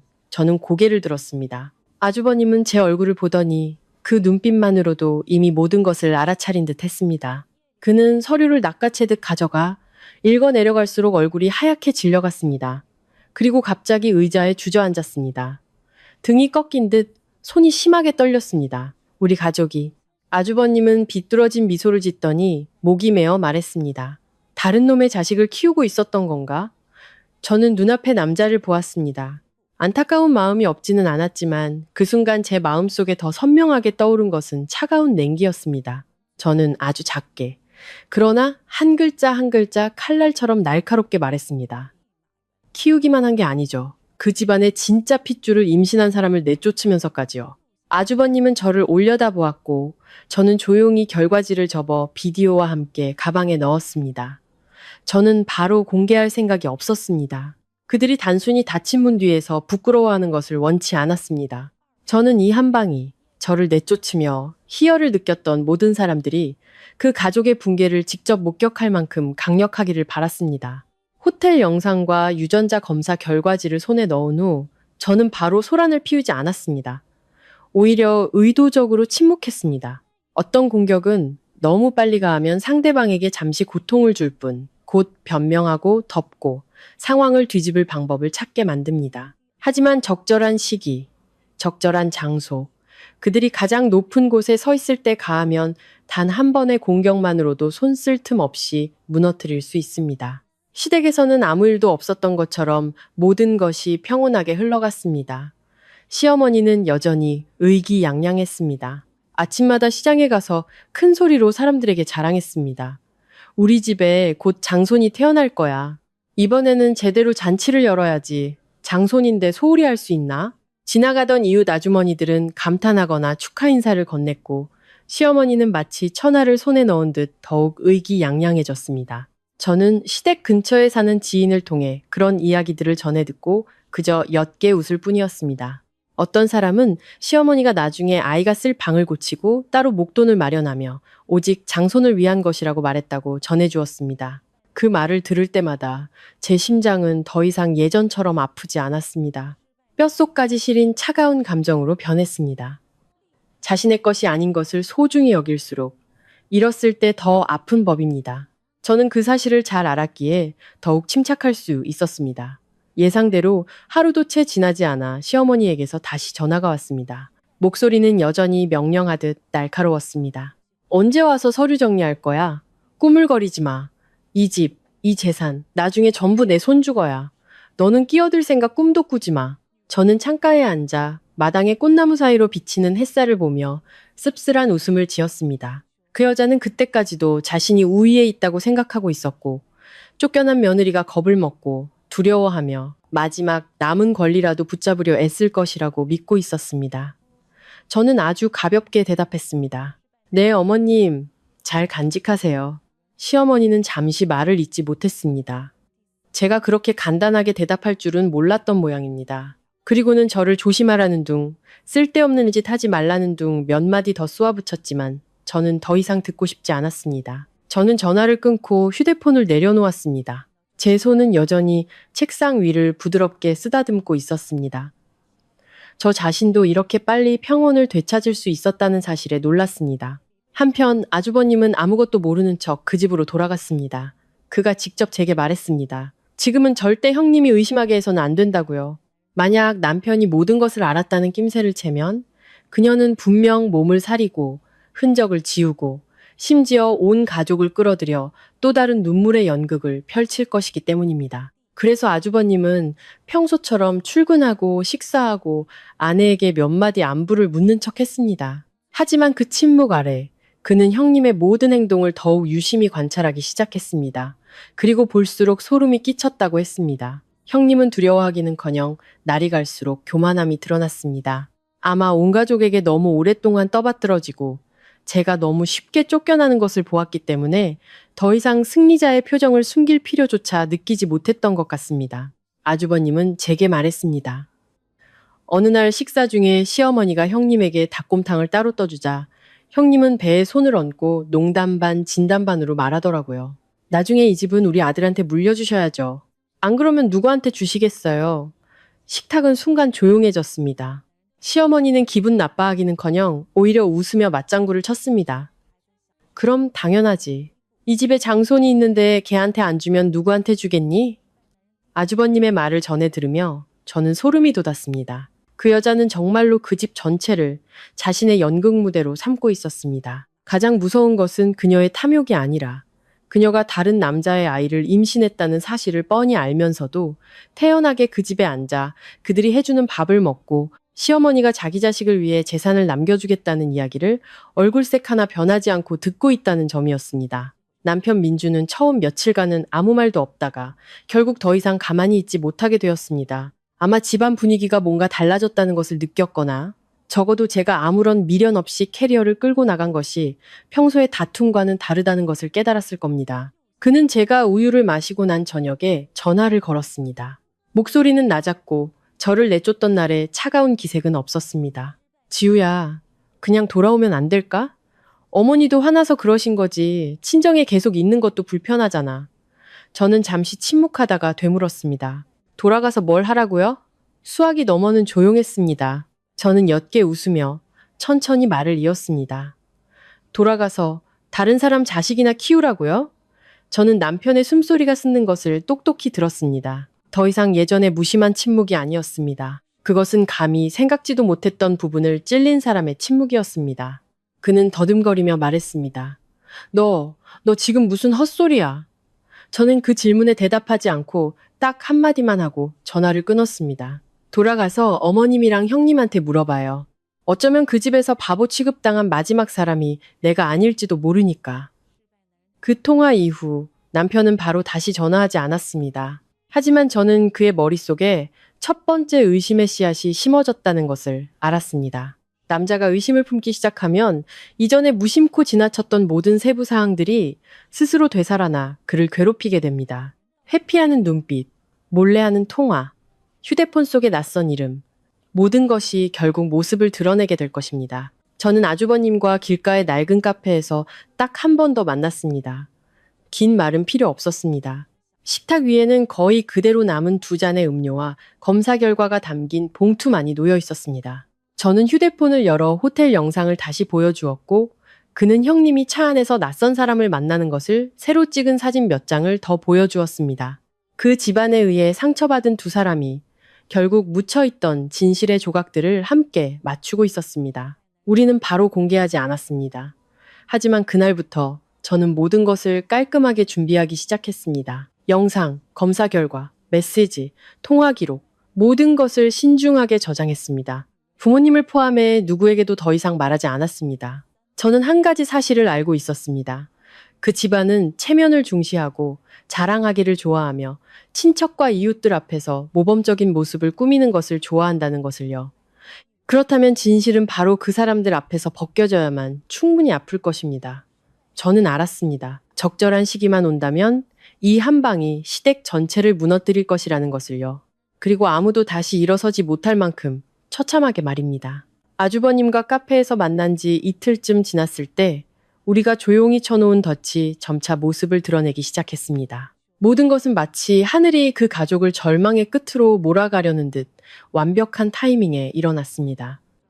어느 날 오후 시댁 근처에 사는 지인에게서 전화가 왔습니다. 목소리는 호기심으로 가득 차 있었습니다. 그 집, 지금 잔치 준비 중이야. 듣자 하니 이번 주말에 형님 생일 파티를 한다는데 사실은 친척들한테 아들 임신한 거 자랑하려고 하는 거래. 저는 전화를 끊고 한참 동안 가만히 앉아 있었습니다. 때가 왔습니다. 저는 직접 보지 않아도 그 광경을 상상할 수 있었습니다. 시어머니는 절대로 이 기회를 놓치지 않을 것입니다. 시어머니에게 형님의 임신한 배는 더 이상 한 며느리의 사적인 일이 아니었습니다. 그것은 세상에 고개를 들게 해주는 명분이었고 자신을 못마땅하게 여기던 사람들에게 보여주는 경고였으며 오랫동안 기다려온 자부심이었습니다.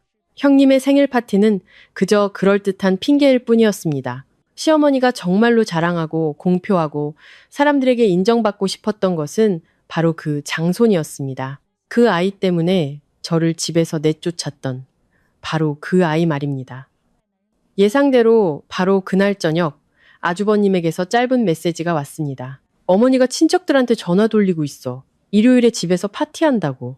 그 한 줄이면 충분했습니다. 모든 것이 준비되었다는 뜻이었죠.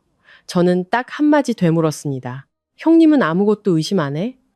아주버님은 거의 바로 답장했습니다. 전혀. 지금 아주 의기양양해.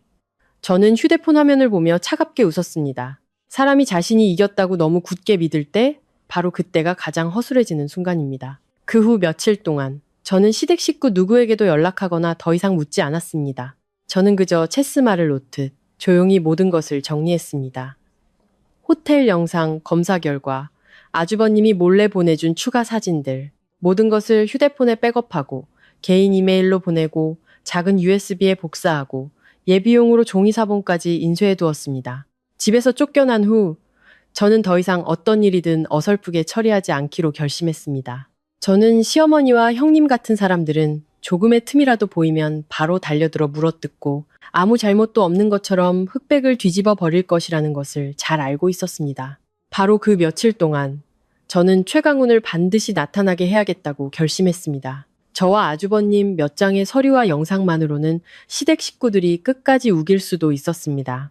제가 꾸민 일이라고, 아주버님이 질투심에 눈이 멀었다고, 형님은 그저 사업 파트너나 친구를 만났을 뿐이라고, 체면을 지키기 위해 온갖 변명을 생각해낼 것입니다. 하지만 그 남자가 직접 나타난다면 모든 것이 달라질 것입니다. 진실과 굴욕, 모두 더 이상 물러설 곳이 없게 될 것입니다. 저는 제 번호로 직접 연락하지 않았습니다. 다소미를 통해 최강훈의 개인 비서 이메일 주소를 알아냈습니다.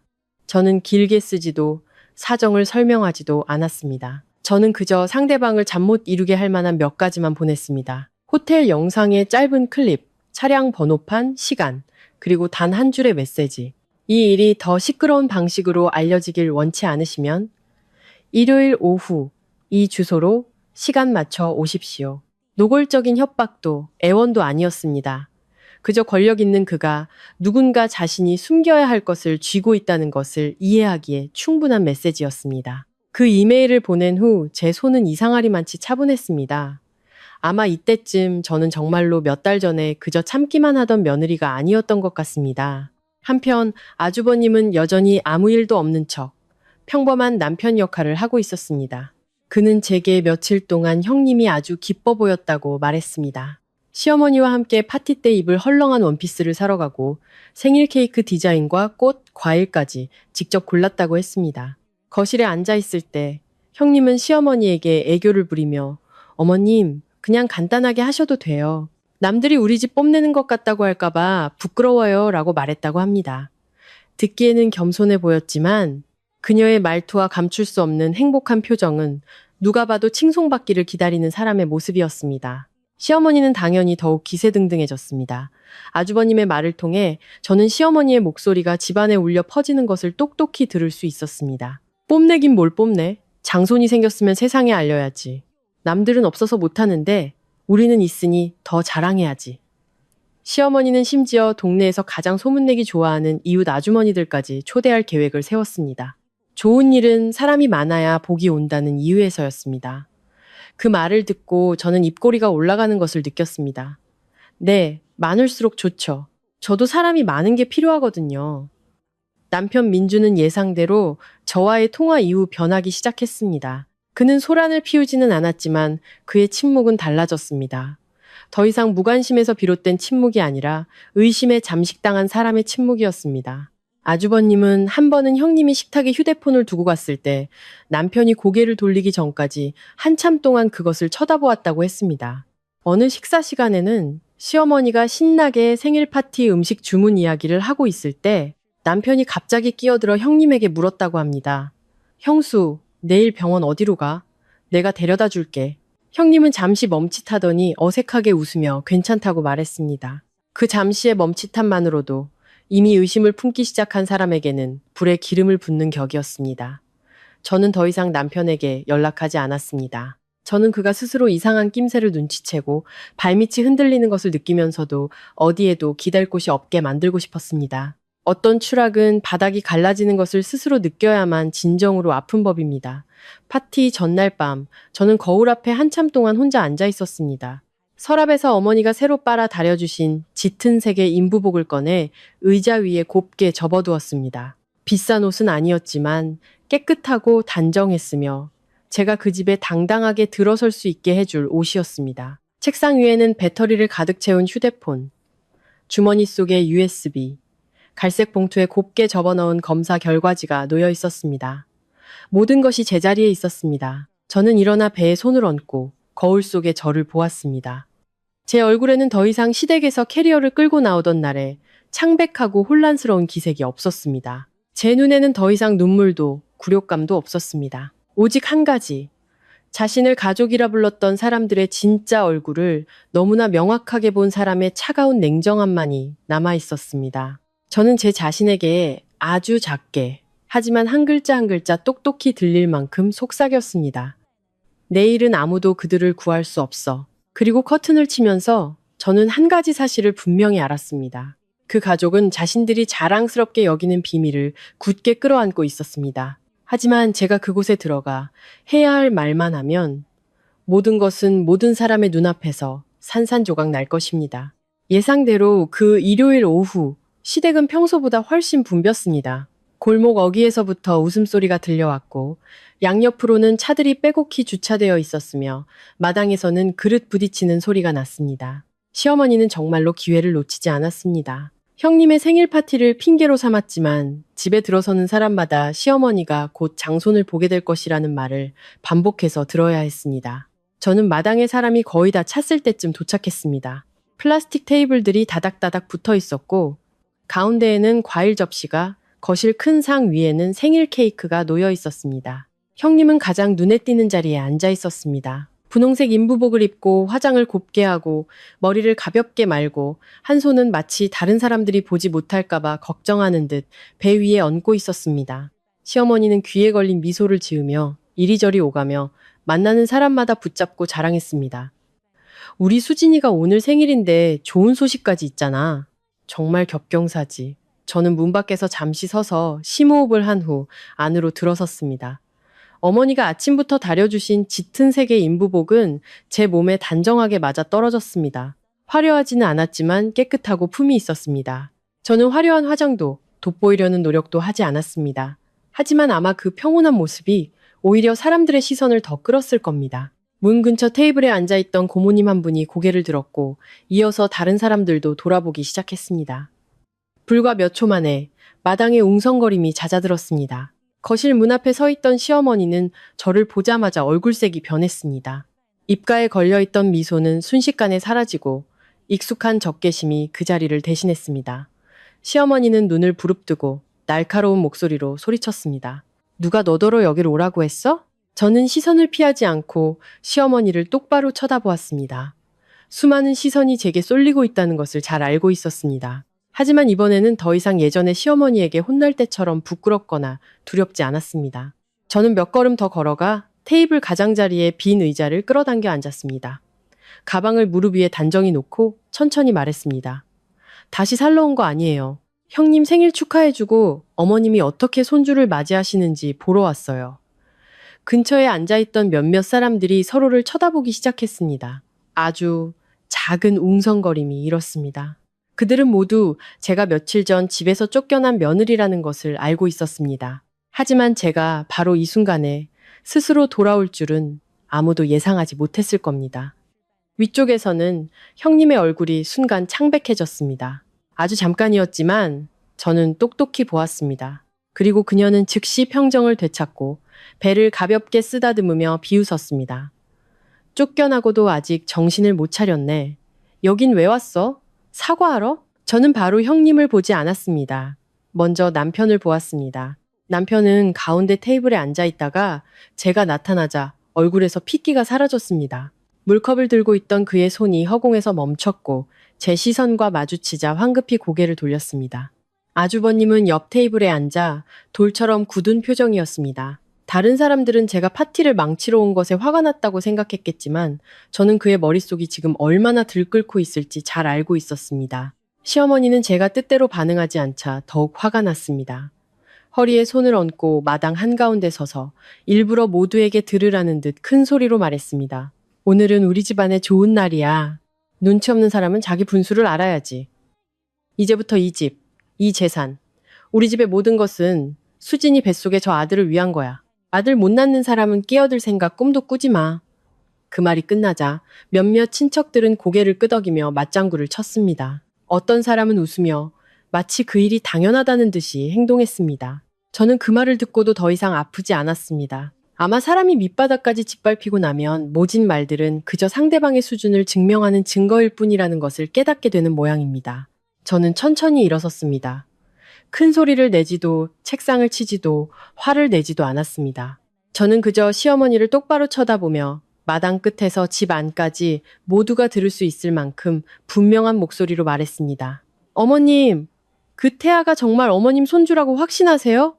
공기는 즉시 얼어붙었습니다. 숟가락 하나가 바닥에 떨어져 찡 하는 소리를 냈습니다. 물을 따르던 사람은 손을 멈췄습니다. 형님은 마치 누군가에게 세게 잡아당겨진 듯 배 위에 얹고 있던 손이 굳어졌습니다. 남편은 휙 돌아 저를 보았고 눈을 크게 떴습니다. 아주버님은 의자 팔걸이를 쥔 그의 손등에 핏줄이 돋아나는 것을 똑똑히 보았습니다.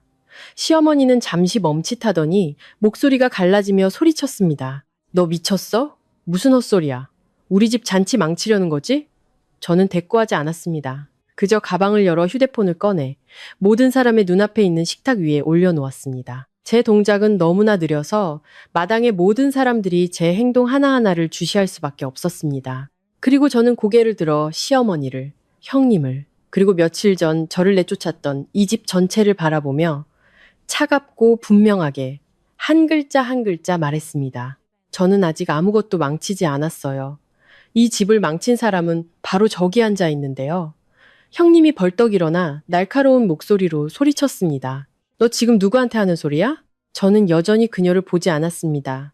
제 손가락은 이미 휴대폰 화면에 닿아 열어야 할 것을 열 준비를 하고 있었습니다. 주위에서는 웅성거림이 더 커지기 시작했습니다.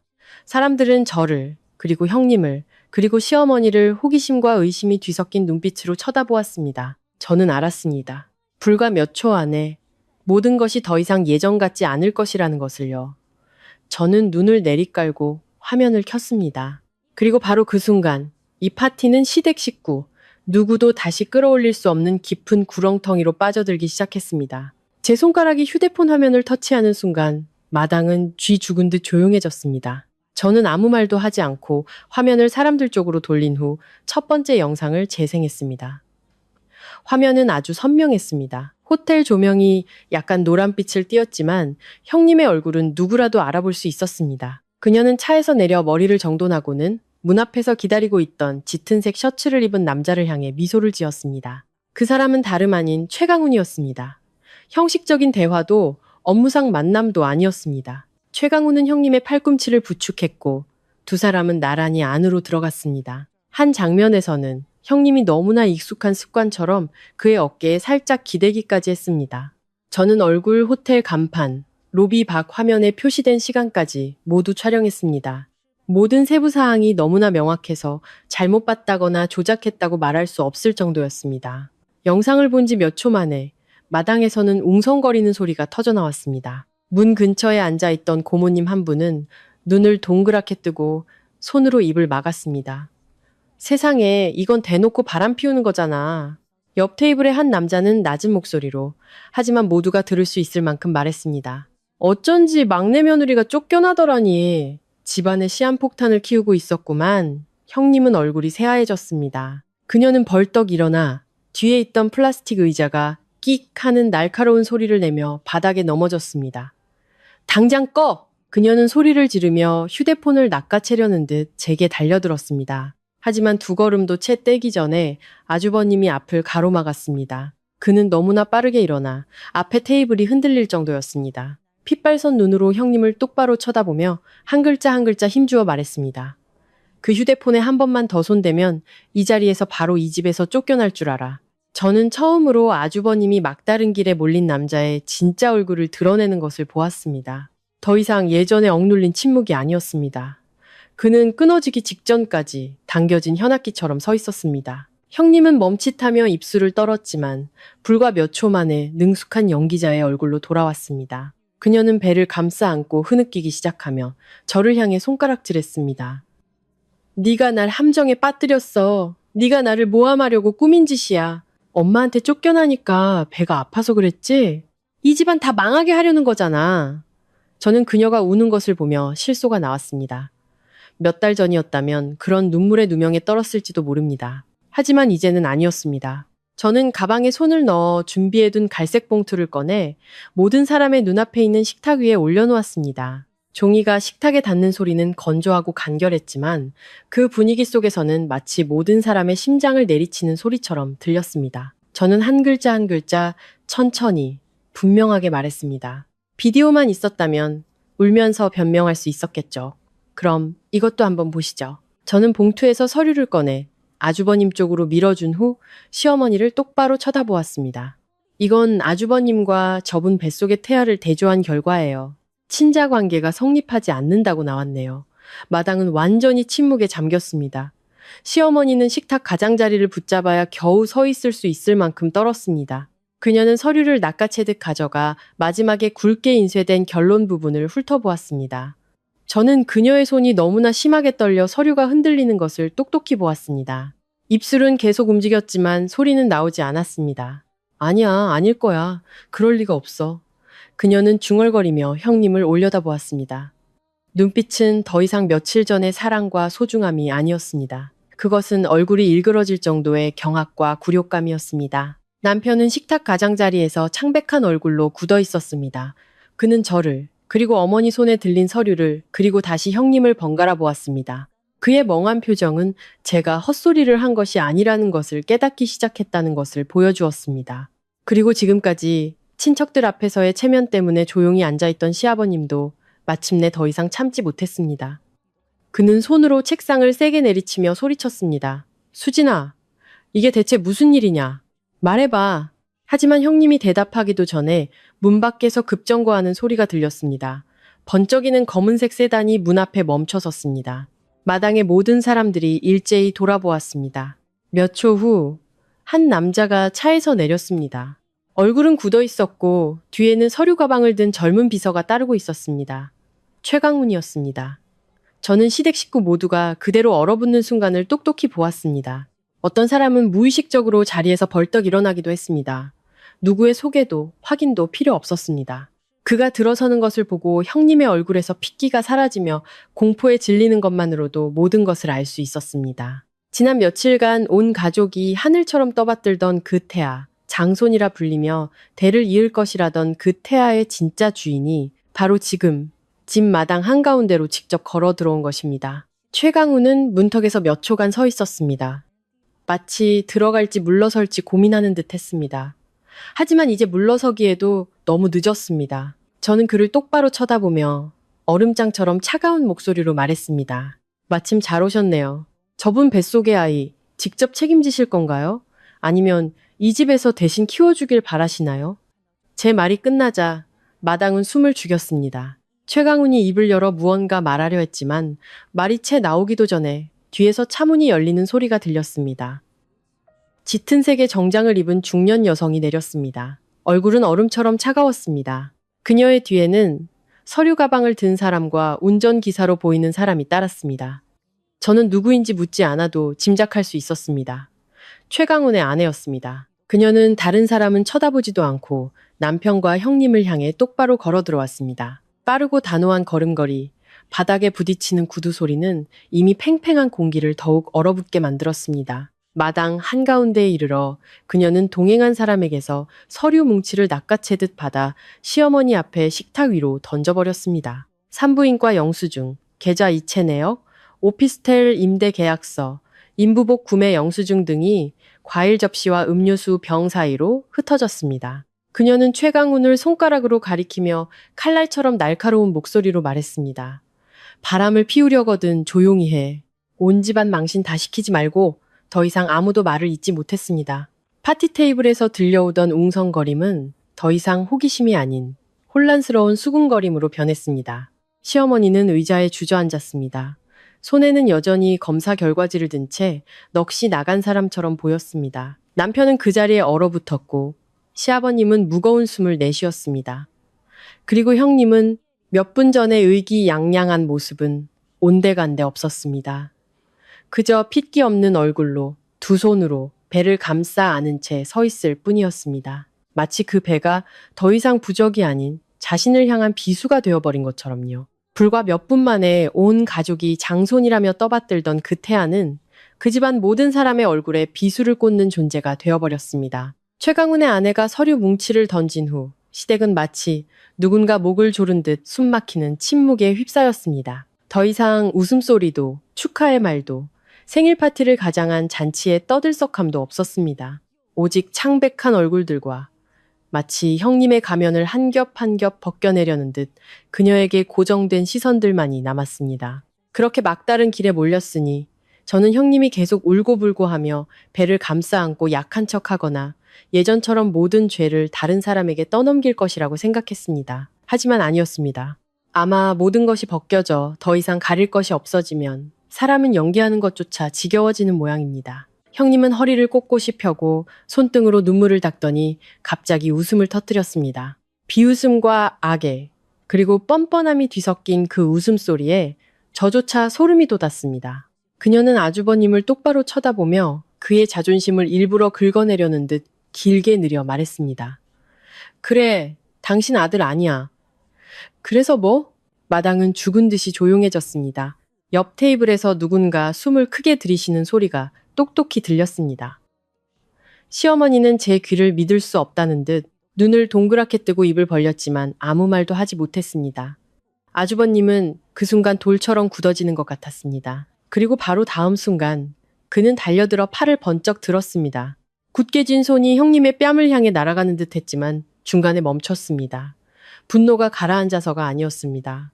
그 손이 굴욕감과 분노, 그리고 친척들 앞에서 아내에게 체면을 완전히 짓밟힌 남자의 심정 때문에 심하게 떨리고 있었기 때문입니다. 형님은 그 모습을 보고 더욱 비웃었습니다.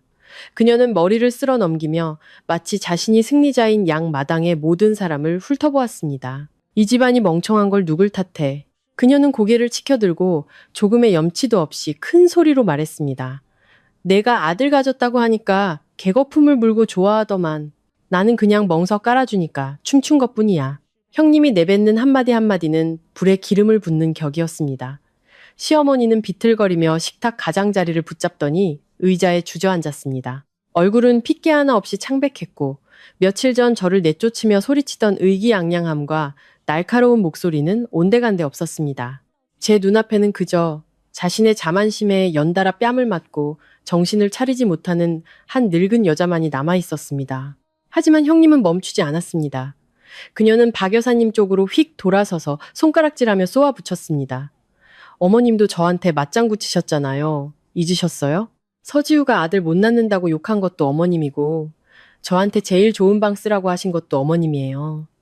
저를 위해 쟤를 내쫓아야 한다고 하신 것도 어머님이잖아요. 이제 와서 일이 이렇게 되니까 저 혼자만 탓하시는 거예요?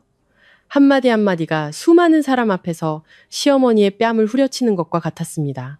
지금까지 체면을 차리려 애쓰던 친척들도 그때쯤에는 더 이상 참지 못했습니다. 어떤 사람은 휴대폰을 꺼내 촬영했고, 어떤 사람은 머리를 맞대고 속삭였으며, 어떤 사람은 고개를 절레절레 저었습니다. 문 근처에 앉아있던 한 아주머니는 저를, 그리고 형님을 번갈아 보더니 대놓고 말했습니다.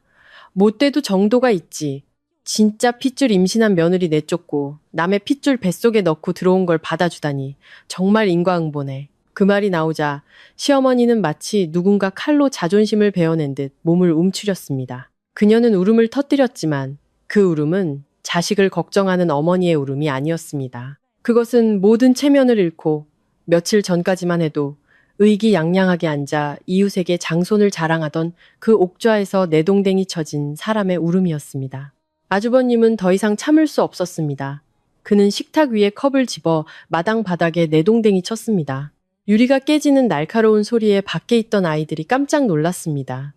그는 형님을 향해 손가락질하며 핏발선 눈으로 이를 갈듯 한 글자 한 글자 내뱉었습니다. 지난 3일 동안 나는 네가 적어도 두려워할 줄은 알았어. 그런데 넌 우리 가족 전체를 그저 네 씨바지로만 생각했구나. 형님은 그 목소리에 잠시 움찔했지만 이내 입술을 삐죽였습니다. 저는 그 여자를 보며 소름 끼치는 냉기를 느꼈습니다. 어떤 사람들은 정체가 탄로나면 더 이상 부끄러움을 느끼는 것이 아니라 근처에 있는 누구든 물어뜯으려는 본능만 남는 모양입니다. 그때 저를 가장 놀라게 한 사람은 남편이었습니다. 그는 처음부터 넋이 나간 사람처럼 서 있었습니다. 저를, 그리고 어머니를, 그리고 형님을 번갈아 보며 자신이 어떤 악몽 속에 있는지조차 모르는 듯 했습니다. 하지만 형님이 그런 말들을 쏟아내는 것을 듣자 남편은 갑자기 어머니를 돌아보았습니다. 눈은 붉어졌고 더 이상 평소에 우유부단하고 약한 모습이 아니었습니다. 목소리는 분노와 서러움, 그리고 마치 스스로를 자책하는 듯 쉬어 있었습니다. 어머니, 이제 만족하세요? 어머니가 제 아내를 내쫓고 지키려던 게 바로 이거였어요. 그 말은 박 여사님의 가슴에 꽂히는 마지막 비수와 같았습니다. 시어머니는 가슴을 부여잡고 흐느끼기 시작했습니다. 하지만 저는 잘 알고 있었습니다. 그녀는 저를 동정해서 우는 것도 남편이나 아주버님을 동정해서 우는 것도 아니었습니다. 그녀는 굴욕감과 두려움, 그리고 이제 온 동네에 자랑하고 다니던 장손이라는 명예가 천하의 웃음거리가 되었다는 사실 때문에 울고 있었습니다. 저는 그 모든 광경을 지켜보았습니다. 마음이 이상했습니다. 남들이 생각하는 것처럼 통쾌하지도 않았고 며칠 전처럼 아프지도 않았습니다. 그것은 아주 차갑고 아주 명료한 감정이었습니다. 저는 이 가족이 저 한 사람 때문에 무너진 것이 아니라는 것을 깨달았습니다. 그들은 자신들의 탐욕, 악랄함, 그리고 남을 업신여기는 태도 때문에 스스로 무너진 것입니다. 저는 한 걸음 앞으로 나아갔습니다. 빠르지도 강하지도 않았지만 혼란스럽던 모든 시선을 제게 집중시키기에 충분했습니다. 저는 형님을 똑바로 쳐다보았습니다. 그 여자도 저를 돌아보았습니다. 눈에는 아직 분노와 공격성이 채 가시지 않았습니다. 그리고 저는 말했습니다. 목소리는 크지 않았지만 한 글자 한 글자 얼음처럼 차갑고 분명했습니다. 당신은 나를 이긴 게 아니야. 그냥 온 세상 사람들 앞에서 당신의 가면을 스스로 벗은 것뿐이지. 형님은 입술을 꽉 깨물었고 시어머니는 흐느끼는 소리를 냈습니다. 문 밖에서는 뒤늦게 도착한 사람들이 어리둥절한 표정으로 서로에게 묻는 웅성거림이 들려왔습니다. 모두가 이 정도로 끝났다고 생각했습니다.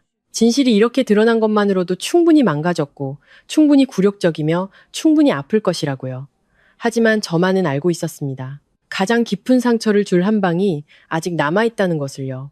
마당이 욕설과 경멸의 시선, 그리고 시어머니의 비통한 울음소리로 아수라장이 된 바로 그 순간, 아주버님이 갑자기 한 걸음 더 앞으로 나섰습니다. 지금까지 그는 사람들 앞에서 모든 체면을 잃은 사람처럼 보였습니다. 하지만 이상하게도 그의 얼굴은 점점 더 차가워졌습니다. 더 이상 배신당한 사람의 통제력을 잃은 모습이 아니라 모든 것을 산산조각 내기로 결심한 사람의 냉혹함이었습니다. 그는 주머니에 손을 넣어 자신의 휴대폰을 꺼냈습니다. 목소리는 낮고 쉬어 있었지만 한 글자 한 글자가 돌처럼 무겁게 떨어졌습니다. 다들 이게 끝인 줄 알죠? 아직이에요. 이 여자가 우리 가족을 뭘로 생각했는지 모두가 알아야 할 게 하나 더 있어요. 형님은 깜짝 놀랐습니다. 저는 그녀의 눈이 수축되고 입술이 굳어지는 순간을 똑똑히 보았습니다. 더 이상 몇 분 전에 뻔뻔하고 의기양양한 모습이 아니었습니다. 그녀는 더듬거리며 말했습니다. 당신 지금 뭘 하려는 거야? 하지만 아주버님은 대답하지 않았습니다. 그는 그저 녹음 파일 하나를 재생했습니다. 마당 한가운데 처마를 스치는 바람소리와 숨막히는 침묵 속에서 형님의 목소리가 휴대폰 스피커를 통해 또렷하게 울려 퍼졌습니다. 소름 끼치도록 신랄한 목소리였습니다. 평소에 가식적인 애교 섞인 목소리가 아닌 비웃음과 의기양양함이 가득한 목소리였습니다. 그 집안 정말 멍청해. 내가 아들 가졌다고 한마디 하니까 시어머니가 알아서 저 며느리 내쫓더라. 남의 자식 임신해서 그 집안 재산으로 키우게 생겼는데 이보다 더 좋은 장사가 어디 있어? 그 직후 한 남자의 웃음소리가 이어졌습니다. 누구도 말하지 않았지만 모두가 그가 최강훈이라는 것을 알았습니다. 마당은 죽은 듯이 조용해졌습니다. 저는 시어머니가 날카로운 비명을 지르며 가슴을 부여잡고 뒤로 쓰러지는 것을 보았습니다. 옆에 앉아있던 고모님이 급히 부축하지 않았다면 의자에서 떨어졌을 겁니다. 그 비명은 단순히 충격 때문이 아니었습니다. 그것은 자신의 어리석음과 악랄함에 정면으로 뺨을 맞은 사람의 비명이었습니다. 처음부터 끝까지 그녀는 속았을 뿐만 아니라 다른 사람의 손에 들린 칼이 되어 자신의 진짜 핏줄을 임신한 며느리를 스스로 베어버린 것입니다. 아주버님은 어머니를 휙 돌아보았습니다. 그의 눈빛은 저조차 오싹하게 만들었습니다. 목소리는 크지 않았지만 한 글자 한 글자가 칼날 같았습니다. 어머니, 똑똑히 들으셨어요? 어머니가 금이야 오기야 애지중지하던 사람, 어머니가 그 사람 때문에 제 아내를 욕하고 내쫓았던 바로 그 사람이 어머니를 그저 자기 집이나 지켜주는 바보 취급하고 있었던 거예요. 시어머니는 입을 벌리고 눈물을 흘렸지만 한마디도 반박하지 못했습니다. 남편은 정말로 미쳐버린 것 같았습니다. 그는 형님에게 달려들어 머리채를 잡았습니다. 이 천하의 나쁜 년, 우리 가족 전체를 속였어. 그는 분노에 찬 목소리로 울부짖었습니다. 형님은 비명을 지르며 두 손으로 배를 감싸 안고 발버둥 쳤습니다. 놔! 미쳤어? 이거 놔! 친척들이 황급히 달려들어 말렸습니다. 어떤 사람은 남편을 끌어당기고 어떤 사람은 형님을 붙잡았습니다. 마당은 순식간에 아수라장이 되었습니다. 최강우는 녹음 파일이 재생될 때부터 얼굴이 창백해져 있었습니다. 그는 한 걸음 한 걸음 문 쪽으로 물러서며 이 자리에서 최대한 빨리 사라지고 싶어하는 기색이 역력했습니다. 바로 그 혼란의 순간 저는 다시 가방을 열었습니다. 다른 봉투 하나를 꺼내 마당 한가운데 있는 식탁 위에 올려놓았습니다. 강아지도 큰 소리를 내지도 않았지만 근처에 있던 몇몇 사람들이 고개를 돌려 쳐다보기에 충분했습니다. 저는 봉투를 열어 전날 밤부터 준비해둔 서류 뭉치를 꺼냈습니다. 제 서명이 담긴 이혼 서류, 시어머니가 저를 욕하고 내쫓았던 문자 메시지 인쇄본, 그리고 저더러 짐 싸서 친정으로 가라고 윽박 지르던 통화 녹음 파일에 대한 언급까지. 그 날카롭고 악의에 찬 목소리가 담긴 증거들이었습니다. 저는 굳이 그것들을 들어볼 필요가 없었습니다. 그저 그곳에 내려놓는 것만으로도 충분했습니다. 이제 이 모든 것이 터진 후 누구도 감히 제가 이곳에 울거나 떼를 쓸어 돌아왔다고 생각하지 않을 테니까요. 저는 남편을 돌아보았습니다. 그는 삼촌들에게 붙잡혀 머리는 헝클어지고 가슴은 거칠게 오르내렸으며 눈은 분노와 굴욕감으로 핏발이 서 있었습니다. 하지만 제 눈에 그 남자는 더 이상 불쌍하지 않았습니다. 그저 경멸스러울 뿐이었습니다. 저는 한 글자 한 글자 천천히 분명하게 말했습니다. 마치 그가 그동안 뒤집어 썼던 위선의 가면을 하나씩 벗겨내는 칼날처럼요. 당신은 그냥 비겁한 남편이 아니야. 당신은 어머니 비위 맞추겠다고 임신한 아내를 길거리로 내몬 그런 남자야. 남편은 그 자리에 못 박힌 듯 굳어졌습니다. 그를 붙잡고 있던 사람들도 서서히 손을 놓았습니다. 마당은 다시 한번 침묵에 잠겼습니다. 저는 멈추지 않았습니다. 내가 병원에서 딸이라는 사실을 알고 돌아온 날, 당신은 어머니가 나를 욕하고 형님이 나를 모욕하는 걸 가만히 앉아서 지켜봤어. 내가 캐리어를 끌고 나갈 때 당신은 붙잡지도 않았고 공정한 말 한마디도 하지 못했어. 이제 와서 모든 것이 밝혀지니까 뭘 하려는 거야? 당신도 피해자라고 말할 셈이야? 남편은 저를 보며 입술을 떨었지만 한마디도 하지 못했습니다. 그리고 갑자기 모든 친척들 앞에서 그는 무릎을 꿇었습니다. 의자에 앉는 것이 아니라 마당 바닥에 완전히 주저앉았습니다. 그 모습에 구경하던 고모님들조차 깜짝 놀랐습니다. 그의 목소리는 갈라지고 쉬어 있었으며 일그러져 있었습니다. 지우야, 내가 잘못했어. 어머니 때문에 어쩔 수 없었어. 내가 어리석었어. 제발 이번 한 번만 용서해줘. 저는 웃음을 터뜨렸습니다. 저 자신조차 차갑게 느껴지는 옅은 웃음이었습니다. 당신네 모자가 나를 내쫓을 때 누가 우리 모자를 용서해줬나요? 그 말이 끝나자 남편은 고개를 숙였습니다. 어깨가 들썩였습니다. 하지만 저는 더 이상 연민을 느끼지 않았습니다. 그런 종류의 남자는 모든 것을 잃고 나서야 비로소 두려움을 아는 법입니다. 다만 그의 두려움이 너무 늦게 찾아왔을 뿐입니다. 시어머니도 더 이상 가만히 앉아있지 못했습니다. 그녀는 제 쪽으로 몸을 기울이며 울고 떨면서 마치 마지막 남은 지푸라기라도 잡으려는 듯 손을 뻗었습니다. 얘야, 돌아와. 내 뱃속의 아이가 내 진짜 손주야. 불과 며칠 전 저를 쓸모없는 것, 짐덩어리라고 욕하던 그 목소리가 이제는 애원으로 바뀌어 있었습니다. 참으로 씁쓸했습니다. 그녀가 제 손을 잡으려 하자 저는 바로 손을 거두었습니다. 저는 그녀를 똑바로 쳐다보았습니다. 더 이상 분노가 아닌 모든 것을 꿰뚫어 본 사람의 차가운 단호함만이 남아 있었습니다. 저는 제 아이에게 경멸을 되받아줄 만큼 한가한 할머니를 만들어주고 싶지 않아요. 시어머니는 말을 잇지 못했습니다. 두 손이 허공에서 멈칫하더니 힘없이 떨어졌습니다. 주위의 친척들은 아무도 더 이상 말을 꺼내지 못했습니다. 문 밖에서 불어오는 바람 소리가 쓸쓸하게 들려왔습니다. 그리고 마당 안에서 시댁 식구들은 비로소 진짜 공황 상태에 빠졌습니다. 하지만 제게는 그들이 저를 문 밖으로 내쫓았던 그 순간 모든 것이 이미 끝나 있었습니다. 그날 파티 이후 시댁의 모든 것은 그들 스스로도 무슨 일이 일어났는지 이해할 틈도 없이 빠르게 무너져 내렸습니다. 형님은 그날 밤 바로 아주버님에게 끌려 집에서 쫓겨났습니다. 더 이상의 미련은 없었습니다. 한때 소중히 여겨졌던 임신한 배는 이제 누구든 쳐다보기만 해도 굴욕감을 느끼게 하는 존재가 되었습니다. 최강우는 미처 자리를 뜨기도 전에 아내에게 이끌려 큰 소동에 휘말렸습니다. 나중에 듣기로는 그의 회사도 위기에 처했고 수년간 쌓아온 명성이 불과 며칠 만에 바닥으로 곤두박질 쳤다고 합니다. 시어머니는 평소 다니던 모임에서 거의 자취를 감췄습니다.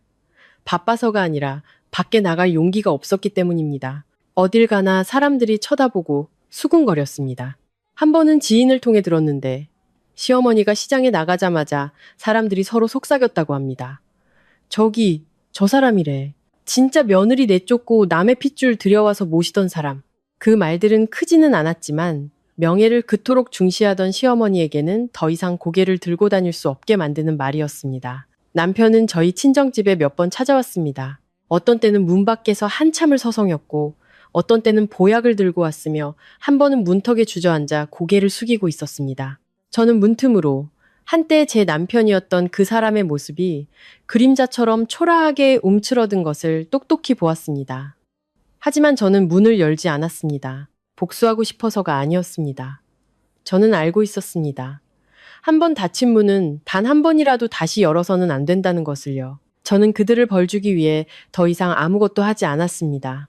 전화도, 하소연도, 지난 일을 들추지도 않았습니다. 왜냐하면 그날 일어난 일만으로도 그들 각자는 오랫동안 그 기억과 함께 살아가야 할 테니까요. 어떤 진실은 되새기지 않아도 그 자리에 남아 매일같이 사람들에게 과거를 상기시켜 줍니다.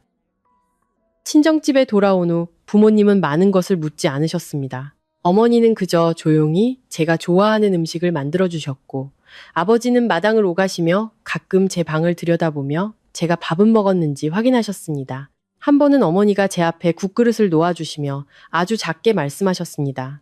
너는 누구를 위해 장손을 낳을 필요 없어. 그저 너 자신을 위해 건강한 아이를 낳으면 되는 거야. 그 말을 듣고 목이 메어 아무 말도 할 수 없었습니다. 아마 그때서야 비로소 진정한 가정이 무엇인지 깨달았던 것 같습니다. 그 후 저는 정기적으로 산부인과에 다니기 시작했습니다. 처음으로 화면에서 아이의 모습을 뚜렷하게 보았을 때 제 마음은 갑자기 부드러워졌습니다. 이전에 다른 사람들에게 거부당하고 비교당했던 그 아이가 지금은 아주 작지만 너무나 선명하게 그곳에 있었습니다. 저는 아이에게 말을 걸고 매일 밤 배를 쓰다듬으며 무슨 일이 있어도 이 아이를 지켜야겠다고, 이 모든 시련 속에서 유일하게 제게 남은 것을 지켜야겠다고 다짐했습니다. 어떤 밤에는 여전히 잠 못 이루고 뒤척였습니다. 후회해서가 아니라 그 집에서 살았던 날들을 떠올리면서였습니다. 식사 시간, 대화, 눈빛, 모든 것이 어제 일처럼 선명했습니다. 하지만 이상하게도 더 이상 제가 패배자라고 느껴지지 않았습니다. 그날 쫓겨난 사람이 사실은 유일하게 자신의 자존심을 잃지 않은 사람이었습니다. 시간은 느리지만 확실하게 흘러갔고 제 배는 하루하루 불러왔습니다. 진통이 찾아왔을 때 저는 어머니의 손을 꽉 잡을 수밖에 없었습니다. 그 후의 모든 것은 흐릿한 기억의 연속이었습니다. 그러다 아이의 첫 울음소리를 들었습니다. 그 울음소리는 크지 않았지만 제 심장을 터뜨렸다가 다시 채워주는 것 같았습니다. 의사 선생님이 제 품에 아이를 안겨주셨습니다. 작고 따뜻하고 이상하리만치 평온한 여자아이였습니다. 저는 오랫동안 아이를 바라보았습니다. 거창한 생각도 큰 바람도 없었습니다. 그저 안도감이 들었습니다. 마치 모든 소란과 상처 끝에 여전히 온전한 무언가를 지켜낸 것 같았습니다. 저는 아이의 이름을 가은이라고 지었습니다. 특별한 이름이라서가 아니었습니다. 그저 아이를 부를 때마다 마음의 평안이야말로 가장 지킬 가치가 있는 것이라는 사실을 기억하고 싶었기 때문입니다. 욕설도, 계산도, 경멸의 시선도 없는 집이야말로 진정으로 머물 수 있는 곳이라는 것을요. 제 이야기는 여기까지입니다. 떠들썩한 승리도 잘못을 인정하는 사람도 없었습니다. 그저 각자 자신이 저지른 일과 함께 남겨졌을 뿐입니다. 그리고 저는 제 딸을 데리고 떠났고 누구도 빼앗을 수 없는 유일한 것을 지켜냈습니다. 그들이 저를 집에서 내쫓던 날, 그들은 쓸모없는 며느리 하나를 버렸다고 생각했겠지만 사실 그들은 자신들에게 끝까지 친절을 베풀었던 유일한 사람을 스스로 잃어버린 것입니다.